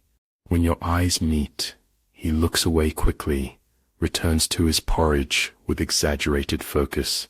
This small interaction registers as anomalous, as potentially significant in an environment where patterns rarely vary. You file it away for future reference, uncertain of its meaning, but aware that changes in behavior often presage changes in circumstances. Roll call proceeds as usual, numbers called, responses given, the day's assignments distributed. Barracks 17 is divided today. Half to the quarry again, half to forest clearing. You fall into the latter group, a change that brings mixed feelings.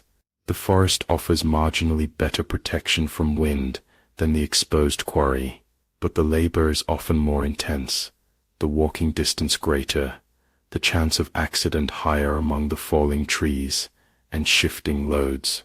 The forest detail assembles at the northern gate, is counted through, begins the familiar trek along the path now worn into the snow by thousands of previous footsteps. The sky above is clear today, a pale blue emptiness that allows the sun to shine, but provides no warmth, no comfort, only cold light that makes the snow glare painfully, forces eyes to narrow against its harsh reflection.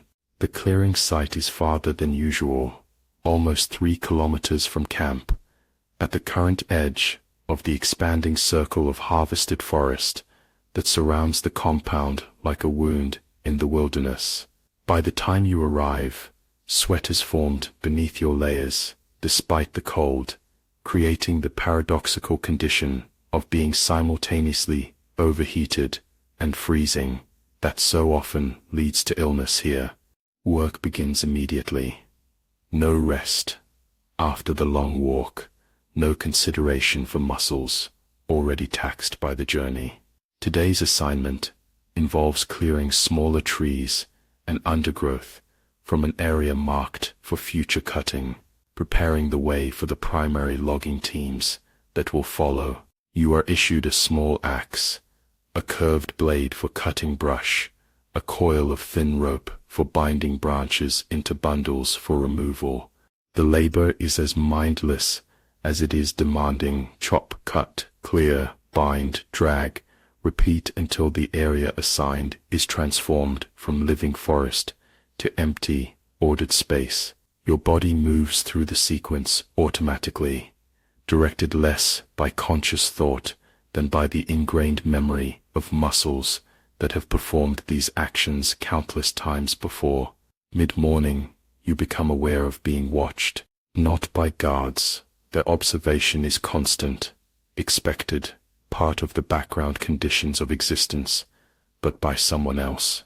The sensation prickles at the back of your neck, draws your attention from the rhythmic swinging of your axe. You turn slightly, survey the working area, without obviously looking, identify the source. The man from breakfast, the one who shared the adjacent bunk and watched you with unusual intensity, is now assigned to work nearby. His attention remains fixed on you, though he pretends to focus on his own task whenever you look in his direction. This continued interest is concerning. Attention is never beneficial in the camp. Attention means risk, means potential complication in an existence already balanced on the knife edge of survival. You redouble your efforts. Focus exclusively on the work before you. Try to become invisible through sheer mundanity of motion and purpose. The morning progresses. The sun arcs higher in its cold journey. The forest retreats incrementally before the collective assault of the clearing detail. At midday break, the man approaches directly, an unprecedented action that sends alarm signals through your overtax system. He is older than you by perhaps a decade, with a weathered face of someone who has spent years in the camps, who has seen the full cycle of seasons repeat multiple times in this frozen hell. "You're from Moscow," he says without preamble, the first direct words anyone has spoken to you in weeks. Not a question but a statement, delivered in the hoarse whisper that characterizes conversation among prisoners, loud enough to be heard by the intended recipient, soft enough to avoid attracting guard attention. You nod once, the minimal confirmation that seems safest in this unexpected interaction.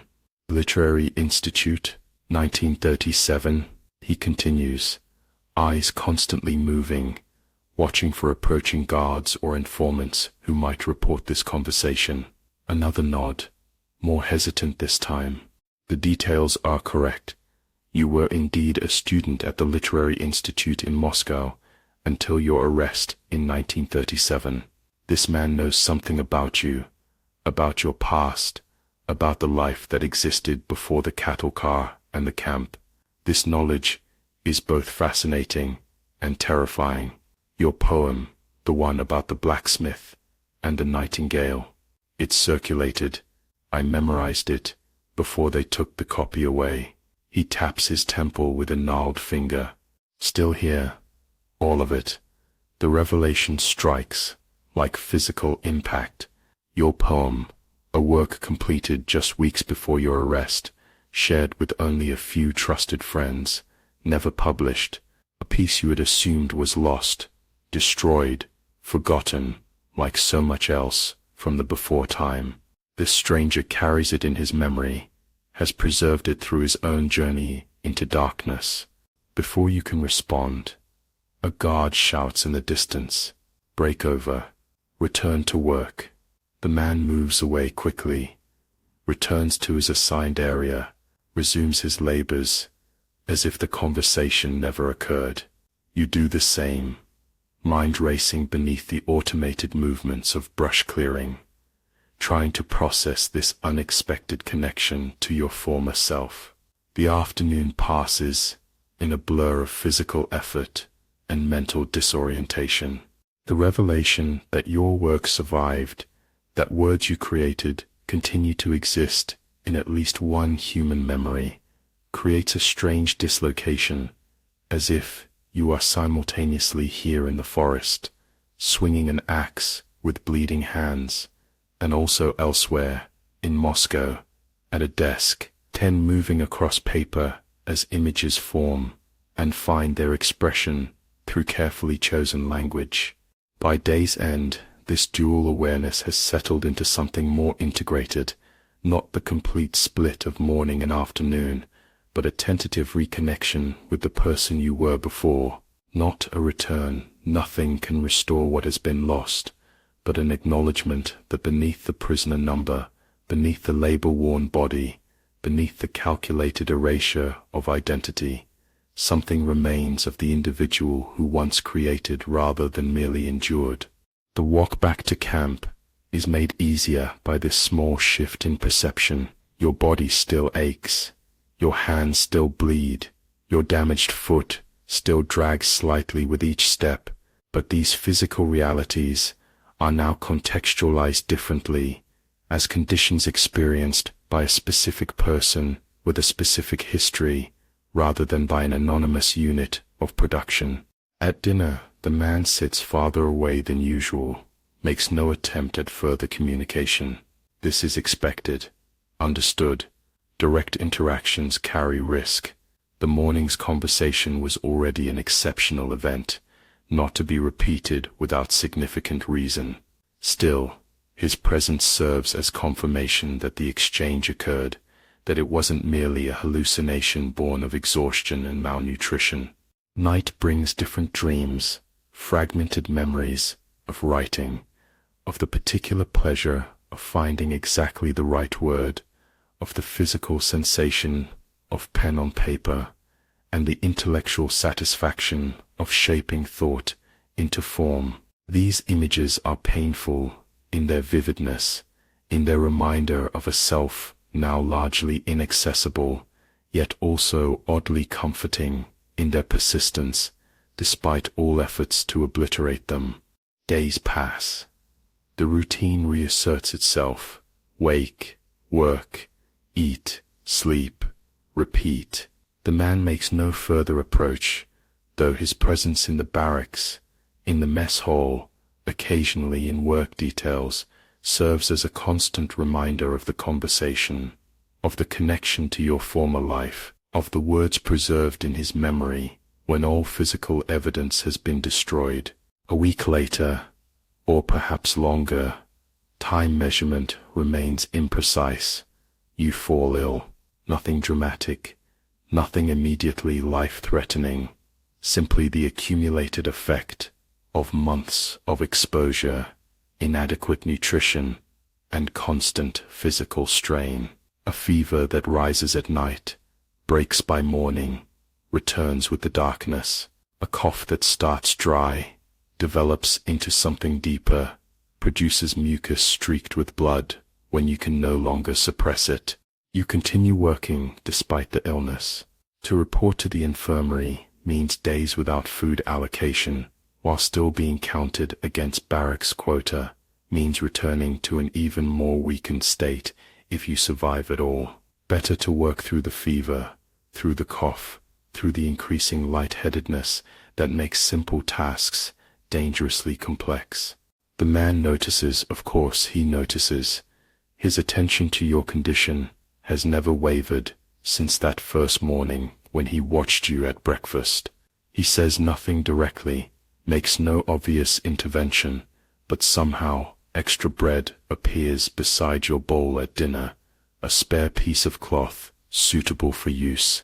As a handkerchief finds its way to your bunk, small interventions that can be attributed to chance rather than deliberate assistance. The illness worsens despite these small aids. The fever burns higher each night. The cough becomes more violent, more productive of blood-tinged evidence that your lungs are failing beneath the twinned assaults of cold and infection. Still you work, still you maintain the appearance of functionality, still you contribute your share to the barracks quota through increasingly heroic effort. Then comes the inevitable collapse, not in the barracks, not in the mess hall, but at the work site, the quarry this time, where the combination of stone dust and cold air finally overcomes your body's ability to compensate. One moment you are lifting, carrying, placing stone on the loading platform. The next you are on your knees, blood spraying from your mouth with each tortured cough, vision narrowing to a dark tunnel that seems to lead away from the pain, from the cold, from the entire experience of the camp. Guards respond with practiced efficiency, not out of concern for your welfare, but out of need to remove the disruption, to maintain the workflow, to enforce the appearance of order, even in this place of calculated chaos. A stretcher appears. You are lifted, carried, removed from the quarry with the same casual indifference as a broken tool or an exhausted draft animal. The infirmary is a surprise, not in its existence, which you've known about since arrival, but in its relative comfort compared to the barracks. Actual beds, rather than bunks, mattresses with springs, blankets of wool, rather than the thin cotton allotted to ordinary prisoners. These luxuries are not the result of compassion, but of necessary medical practicality. Patients must be accessible for treatment, must be arranged for efficient care by the minimal staff available. A doctor examines you briefly, more thorough than the initial processing examination, but still perfunctory by pre-camp standards. Listens to your lungs, takes your temperature, examines the blood you've coughed onto a cloth. His diagnosis is delivered, not to you, but to the nurse who stands at his shoulder. Pneumonia. Advanced. An isolation ward. Penicillin if available, though it's likely too late. Too late. Should register as a death sentence, should provoke fear or at least resignation. Instead, it washes over you with curious emptiness, not acceptance exactly, but a kind of detachment that comes from having already surrendered so much of what constitutes life that death seems merely the final administrative procedure in a long sequence of removals. The isolation ward is a small room with 6 beds, 3 currently occupied by other patients in various stages of respiratory distress. You are assigned the bed farthest from the door, next to a window crusted with frost patterns that transform the outside world into an abstract painting of white and gray. A nurse administers an injection. Penicillin apparently is available, at least in limited quantity, and places an extra blanket at the foot of your bed. Rest, she says, the first direct instruction you've received that doesn't involve labor, doesn't demand exertion, just rest. Time passes differently in the isolation ward. Without the structured routine of work details, without the constant physical demands that have defined existence for months, hours expand and contract according to fever cycles, to medication schedules, to the changing light that filters through the frosted window. Dreams come more frequently, more vividly in this state of enforced rest and pharmacological intervention. Not just memories now, but complex narratives that blend past and present, that populate the camp with figures from your previous life, that transform the isolation ward into your childhood apartment, the literary institute, the interrogation room where your journey to this place began. In these fever dreams, your poem, the one about the blacksmith and the nightingale, the one preserved in the memory of a stranger, takes on physical form. The nightingale sits on the windowsill, sings with a human voice, recites the words you wrote in what seems another lifetime. The blacksmith stands at the foot of your bed, hammer raised, face obscured by shadow and sparks from his forge. Between dreams, brief periods of lucidity, the doctor visits daily, listens to your lungs, nods with professional detachment that reveals nothing of your prognosis. Nurses change D-bags, administer injections, record temperatures and pulse rates on a clipboard hung at the foot of the bed. Other patients come and go, some returning to barracks and work details, others removed after night visits from the silent orderlies who transport the dead to their final resting place in the snow-covered cemetery beyond the camp's western boundary. These blend into one another. The fever breaks, returns, breaks again with diminishing intensity. The cough persists, but produces less blood, becomes more productive of the infection being gradually cleared from your lungs. You begin to take broth, instead of receiving only IV nutrition, graduate to thin porridge, finally to the standard camp rations, though in smaller portions, appropriate to your weakened digestive system. Recovery, when it becomes evident that you will indeed recover, brings mixed emotions. Return to the barracks means return to labor, to cold, to the grinding routine that wore you down to the point of collapse in the first place. Yet remaining in the infirmary is not an option. Beds are needed for new cases, and patients who can walk, can eat, can potentially work, are returned to the general population as quickly as medical considerations allow. On your last day in the isolation ward, a visitor arrives, unexpected, unprecedented. The man from Barracks 17, the one who knows your poem, who connected you to your former self through that act of memory. He stands at the foot of your bed, face impassive, hands clasped behind his back in the posture of official inspection. "You're being released tomorrow," he says in the same quiet voice he used in the forest. Back to 17, assigned to the workshop for 2 weeks, until full strength returns. I've arranged it. The implications of this statement are staggering. This man has influence, has the ability to effect assignments, has used this power on your behalf for reasons not yet explained. Such connections, such actions mean risk for him, mean potential complication in a system where simplicity equals survival. Why? The question emerges from your throat as a rasp. Vocal cords still roar from weeks of coughing, from months of disuse, except for the most necessary communications. He smiles slightly, the first such expression you've seen from him, perhaps the first such expression you've seen from anyone since arrival at the camp. "Because words matter," he says simply, "even here, especially here." Before you can respond, he turns, walks away, disappears through the ward door with the same measured steps that brought him in.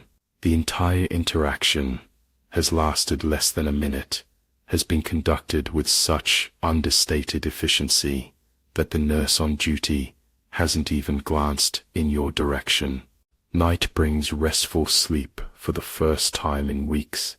No fever dreams, no nightingale, no blacksmith, just darkness. Just rest, just the quiet certainty that tomorrow will bring return to Barracks 17, to labor, to the continuation of a sentence with no defined endpoint, but with at least one unexpected connection to the person you were before, to the words you created that somehow, against all probability, against all efforts at erasure, continue to exist in this place of calculated forgetting. Morning arrives with a different rhythm than the isolation ward has conditioned you to expect. No doctor's rounds, no medication schedule, just a nurse with discharge papers, with the camp uniform you arrived in, now cleaned and mended, with brief instructions for continuing recovery. "Report to the workshop tomorrow morning," she says, already turning to the next patient. "Light duty until further notice." The return to Barracks 17 feels like both homecoming and exile, familiar in its layout, its smells, its unwritten rules, yet somehow less real than the infirmary, less connected to immediate physical needs, and more attuned to the abstract requirements of the camp's punishment regime. Your bunk remains assigned to you, unclear whether this is standard procedure or another evidence of the man's influence. The space feels smaller than you remembered, the mattress thinner, the blanket more inadequate, but it is yours, a defined territory in a place where territorial definition means the difference between enduring and breaking. The man is not present when you arrive, is not at dinner, does not return to the barracks that evening. His absence registers as significant, as potentially ominous. Disappearances happen constantly here, through illness, through transfer, through the final removal that leaves no trace, except perhaps a small wooden marker in the snow-covered cemetery. His absence creates a void where the promised explanation should be, leaves unanswered questions about his identity, his connection to your work, his ability to influence assignments. Sleep comes fitfully, interrupted by the familiar sounds of Barracks 17 that now seem louder, more intrusive. After weeks in the relatively ordered quiet of the isolation ward, the cough persists, though diminished, a reminder of how close you came to final removal, of how tenuous existence remains despite apparent recovery. Morning brings the standard routine: bell, ablutions, breakfast, roll call. The workshop assignment is confirmed. Location and supervisor specified. You are directed to a building near the center of the compound, a long structure with windows larger than the barracks, with smoke rising from multiple chimneys, suggesting interior warmth beyond what most prisoners experience. The workshop proves to be another world entirely, not the paradise implied by its relative warmth and shelter from the elements, but a different mode of exploitation, a different application of prisoner labor to state requirements. Here, raw materials from the forest, the quarry, the mine, are transformed into finished products, furniture, tools, machine parts, items destined for use both within the camp system and in the world beyond. Your assignment is to the finishing section, where wooden items receive final sanding, staining, assembly. The work is less physically demanding than forest clearing or quarry labor, but requires more attention, more precision, more consistent quality of output. Mistakes are not tolerated. Wasted materials mean reduced rations, mean punishment details, mean the potential return to more physically destructive assignments. The workshop foreman, another prisoner, another trustee, with the marginal privileges that come from administration of fellow inmates, explains the process, demonstrates the techniques, assigns the daily quota. His manner is neither harsh nor kind, simply focused on production, on meeting the numbers that determine his own continued position in this marginally less brutal corner of the camp ecosystem. Work begins, continues through the morning, with the same mechanical rhythm that characterizes all activity here, but with the novel requirement of attention to detail, to quality, to the transformation of raw material into objects with specific purpose and form. This focus on creation, rather than mere extraction, represents a profound shift after months of purely destructive labor, cutting, breaking, removing without replacement or regeneration. Midday meal is served in the workshop, rather than requiring return to the mess hall, a small efficiency that maintains production momentum, that acknowledges the slightly elevated status of indoor workers without providing actual additional privilege. The soup is the same, the bread identical, only the location has changed. Afternoon work proceeds without incident, without inspection, without any sign of the man whose promised explanation remains undelivered. You complete the assigned quota with marginal effort, your hands remembering skills from before that translate to this new application, the careful attention to surface, to grain, to the inherent properties of material that must be respected rather than overcome. Days pass in this new routine: workshop assignment, indoor labor, gradual rebuilding of strength depleted by illness and previous exertion. The cough recedes further, becomes occasional rather than constant, a reminder rather than an active affliction. Body weight remains far below pre-arrest levels, but the constant hunger begins to fade from foreground to background sensation, becomes just another condition of existence, rather than an all-consuming preoccupation. 1 week into the workshop assignment, the man reappears, not in the barracks, not in the mess hall, but at the workbench directly adjacent to yours. He arrives without fanfare, without acknowledgement of his absence, takes up tools and materials with the practiced efficiency of someone long familiar with the process. No words are exchanged during the morning shift. The workshop, while less closely supervised than outdoor labor, still operates under observation, still punishes unnecessary conversation, still maintains the silence that has become the auditory baseline of camp existence. But his presence signals continuation of whatever connection began with the recognition of your poem, with the invocation of your former identity, with the unexplained assistance during illness and recovery. At midday break, He speaks again, in the prisoner whisper that carries meaning without attracting attention. "Not here," he says, eyes on his soup bowl, body angled away from the nearest guard. "Tonight, after lights out." You nod almost imperceptibly, return to your own meal with the deliberate focus that characterizes all prisoner interactions with food, complete concentration on the act of nourishment, on the extraction of every available calorie from the inadequate provisions. The afternoon passes in heightened awareness, in anticipation that makes time simultaneously accelerate and slow. The workshop routine continues unchanged. Sand, stain, assemble, inspect, repeat with the next item in the endless production line.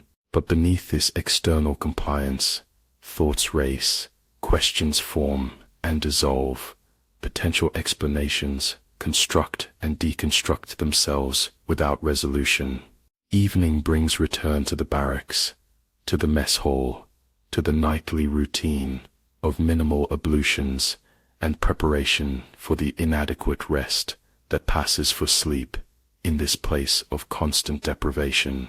The man is present at dinner, at evening roll call, in the barracks as lights dim, but makes no approach, no further communication. His attention remains fixed elsewhere, his manner deliberately casual, creating no observable connection between himself and you that might draw unwanted notice. Lights out, the guard at the door settles on his stool, rifle across knees, eyes already drooping with the boredom of watching prisoners sleep. The barracks descends into its nighttime symphony of coughs, snores, the occasional whimper from dreams, less pleasant than unconsciousness. You lie awake, waiting, uncertain of what comes next, but certain that something will, that the connection established by that first recognition of your poem continues towards some purpose not yet revealed. Movement beside your bunk, so quiet it might be imagination, might be the settling of the building in the intense cold that grips the compound after sunset. Then the man's voice, close to your ear, barely audible even at this proximity. "Your name," he says. "Speak it." The request is startling in its simplicity, in its profound challenge to the conditions of existence here. Names have no place in the camp system. Names belong to persons, and personhood is precisely what the Gulag is designed to obliterate. To reclaim your name is to commit an act of resistance, so fundamental it barely registers as political. It precedes politics, exists at the level of basic humanity. You hesitate, not from reluctance, but from the strange disorientation of being asked to reclaim something surrendered months ago at the processing desk, where your identity was exchanged for a 5-digit number. Then, slowly, the syllables form in your mouth, emerge as a whisper that holds the full weight of everything taken, of everything still carried, despite all efforts, at erasure.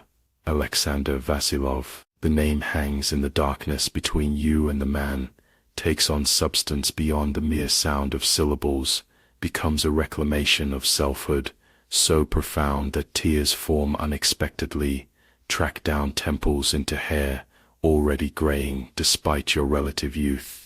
Alexander Vasilov, the man repeats, confirming the act of naming, of being named, Bo-teacher, human being. This simple act, the speaking of a name, the acknowledgement of identity beyond prisoner number and labor function, creates a shift in perception so fundamental. It feels like physical movement, like the barracks itself has somehow relocated in space and time. Nothing has changed in material conditions, in the reality of imprisonment, in the sentence that stretches ahead without defined endpoint. Yet everything has changed in the internal landscape, where selfhood resides, where identity persists, despite all external efforts at obliteration. There are more of us than they know. The man continues, voice still barely audible above the barracks as night sounds. More who remember, who preserve, who refuse the silence they impose. Your poem travels between camps, barracks, work details, memorized, recited, passed along as reminder that words still matter, that beauty still exists even here, perhaps especially here. The revelation is astonishing, not just that your poem survived, but that it travels, that it serves purpose beyond personal expression, that it has become vehicle for the very resistance to erasure that its creation represented. This knowledge creates connection not just to your former self, but to something larger, a current of persistent humanity that flows beneath the frozen surface of camp existence, that refuses final extinction despite every mechanical effort to engineer its disappearance. Why tell me this? You ask, the question emerging naturally from the confusion of gratitude, disbelief, and the particular form of hope that exists without expectation of material improvement. Because you need to know that you still exist, he says simply, not just as prisoner, as labor unit, as temporary biological function waiting for expiration, but as Alexander Vasilov, as creator, as witness. They take everything else, freedom, health, dignity, eventually life itself, but this they cannot take unless we surrender it voluntarily. The truth of this statement resonates beyond the immediate context, beyond the barracks, beyond the camp itself, in a system designed specifically for erasure of individual identity. The persistence of name, of memory, of connection to creative work represents resistance at its most fundamental level, not the dramatic opposition of escape attempts or organized rebellion, but the quiet insistence on continued humanity, despite every institutional effort to replace person with prisoner. Sleep now, the man says, already withdrawing, moving back toward his own bunk, with the silent efficiency that characterizes all prisoner movement. Remember your name. Remember what remains even here, and you do sleep, more deeply than since arrival, more peacefully than seems possible in this place of calculated suffering. Dreams come not as fever visions or stress-distorted memories, but as coherent narratives, you walking Moscow streets, you writing at a desk beside a window, you reciting your poem about the blacksmith and the nightingale to attentive listeners in a small room filled with books and cigarette smoke and the particular quality of light that exists only in memory now. Days pass in the new routine, workshop labor, gradual physical recovery, the quiet acknowledgement between yourself and the man that exists without words, without obvious interaction, but forms a connection that sustains beyond material assistance. Your name, once reclaimed in that nighttime exchange, becomes an internal touchstone, a private affirmation repeated silently during roll call, when your prisoner number is called, during work assignments,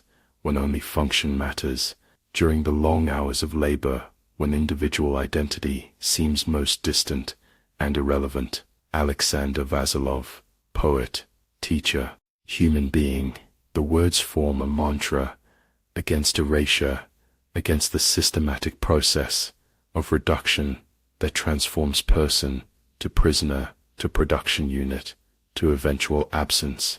They change nothing in external reality. The cold remains intense, the labor demanding, the food inadequate, the future uncertain, but they change everything in the internal landscape, where resistance begins, where humanity persists, despite the machinery of dehumanization that operates with institutional precision. Weeks become months, seasons change, winter yielding reluctantly to spring. Though this far north, the transition brings little immediate relief from cold, from hardship, from the basic conditions of camp existence. The workshop assignment continues, becomes permanent rather than transitional, an acknowledgement of skills that serve production priorities rather than any consideration of your well-being or recovery. The man remains present in the workshop, in the barracks, in the mess hall, his existence a constant reminder of the nighttime exchange, of the reclamation of name, of the connection to creative work that travels between camps in the memories of those who refuse final surrender to the silence the system imposes. One morning, he fails to appear at roll call. His bunk is empty, his few possessions gone, his place in the barracks filled by a new arrival, young, bewildered, still wearing the expression of recent processing that all recognize from their own experience. No explanation is offered for his absence, no announcement made, simply another disappearance in a place where disappearance is the expected endpoint of all trajectories. You do not ask what happened. Questions about the missing invite unwanted attention, suggest connections that might extend to the questioner, create risk where survival requires its absolute minimization. But in the workshop, in the barracks, in the mess hall, his absence registers as loss beyond the mere reduction in numbers, the routine replacement of one labor unit with another. He took no physical objects with him, had none to take beyond the standard issue that all receive and surrender upon departure by whatever means. But he carried something more significant, more irreplaceable: memory, your poem, your name, the connection between who you were before and who you remain, despite all institutional efforts at reduction and erasure. This loss, the disappearance of the one who remembered, who recognized, who named you back into existence, creates a particular kind of grief that has no expression in the camp's emotional vocabulary. Not the dramatic mourning of conventional bereavement, but the quiet acknowledgement of something valuable withdrawn, something essential reduced, something irreplaceable eliminated from the already minimal landscape of human connection.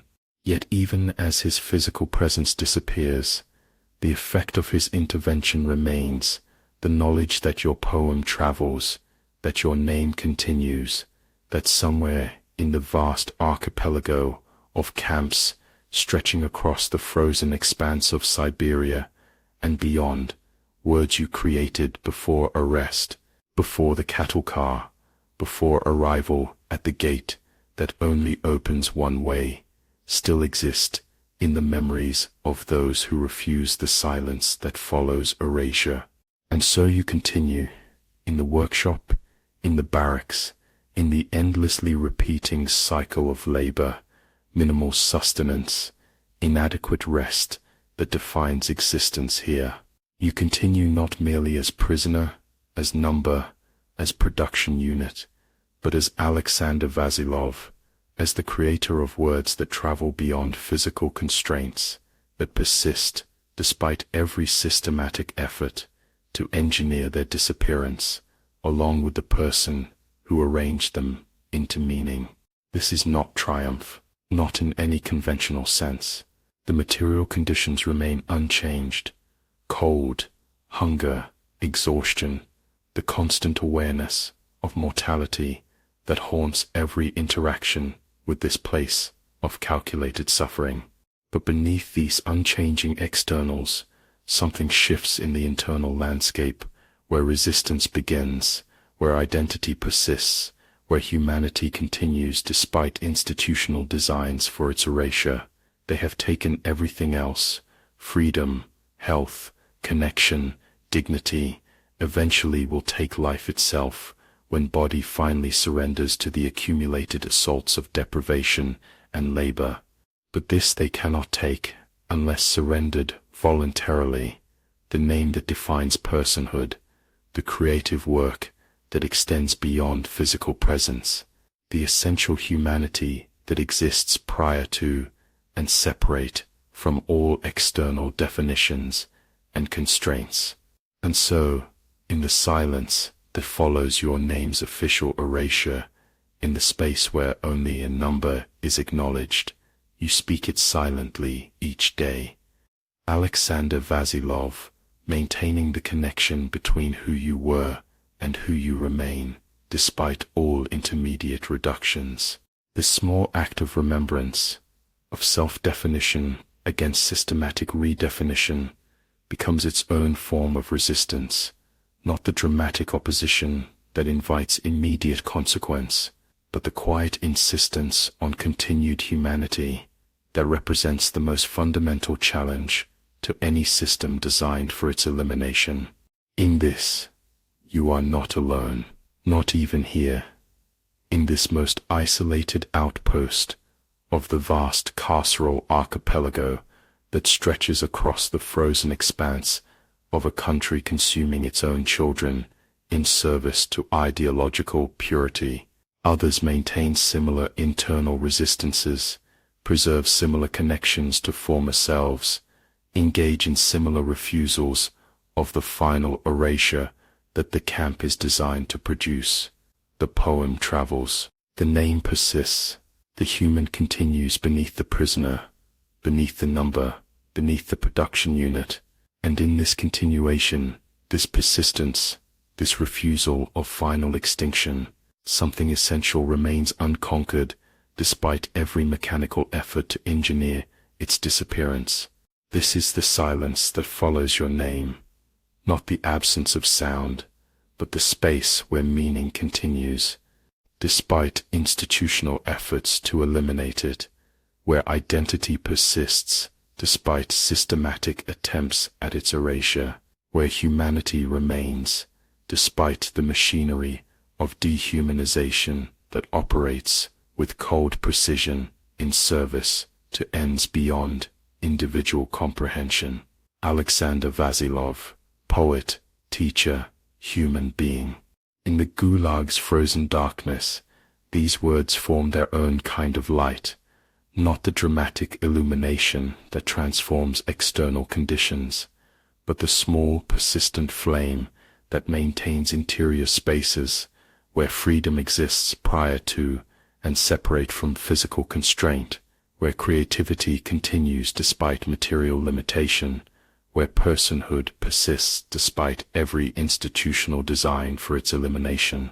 And so you would not last a day in the Soviet Union's Gulag camps, not as the person who entered, not as the individual defined by name rather than number, not as the human being distinct from production unit, but something of you would endure, in memory, in words preserved beyond physical text, in the quiet insistence on continued humanity that represents the most profound resistance to systems designed for its erasure. This is the final truth of the camps, the understanding that comes only through direct experience of their calculated brutality. They can destroy bodies, can consume physical existence through cold and hunger and exhaustion, can erase official recognition of individual identity, but they cannot, even with their vast machinery of oppression, their systematic application of deprivation, their institutional dedication to erasure, eliminate the essential humanity that precedes and survives their most determined efforts at its extinction.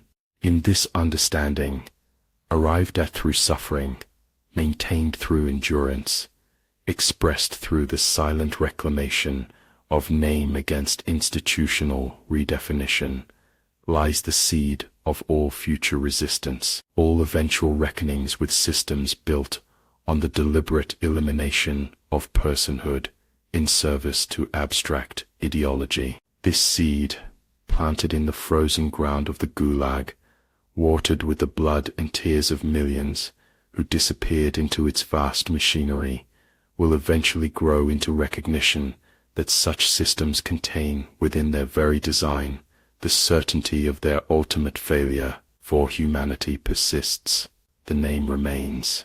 The silence that follows official erasure becomes not the absence of sound, but the space where meaning continues beyond institutional control, where identity exists despite systematic denial of its legitimacy, where the essential human spirit endures, despite every mechanical effort to engineer its disappearance.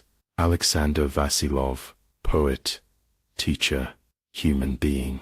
In the barracks darkness, in the workshop routine, in the endless cycle of labor and minimal sustenance that defines Gulag existence, these words form their own kind of freedom, interior, inviolable, beyond the reach of gates that only open one way, of trains that never speak, of the work that breaks you quietly, but cannot, even in its most determined application, eliminate the essential personhood that existed before imprisonment and continues beyond all institutional efforts at its final extinction.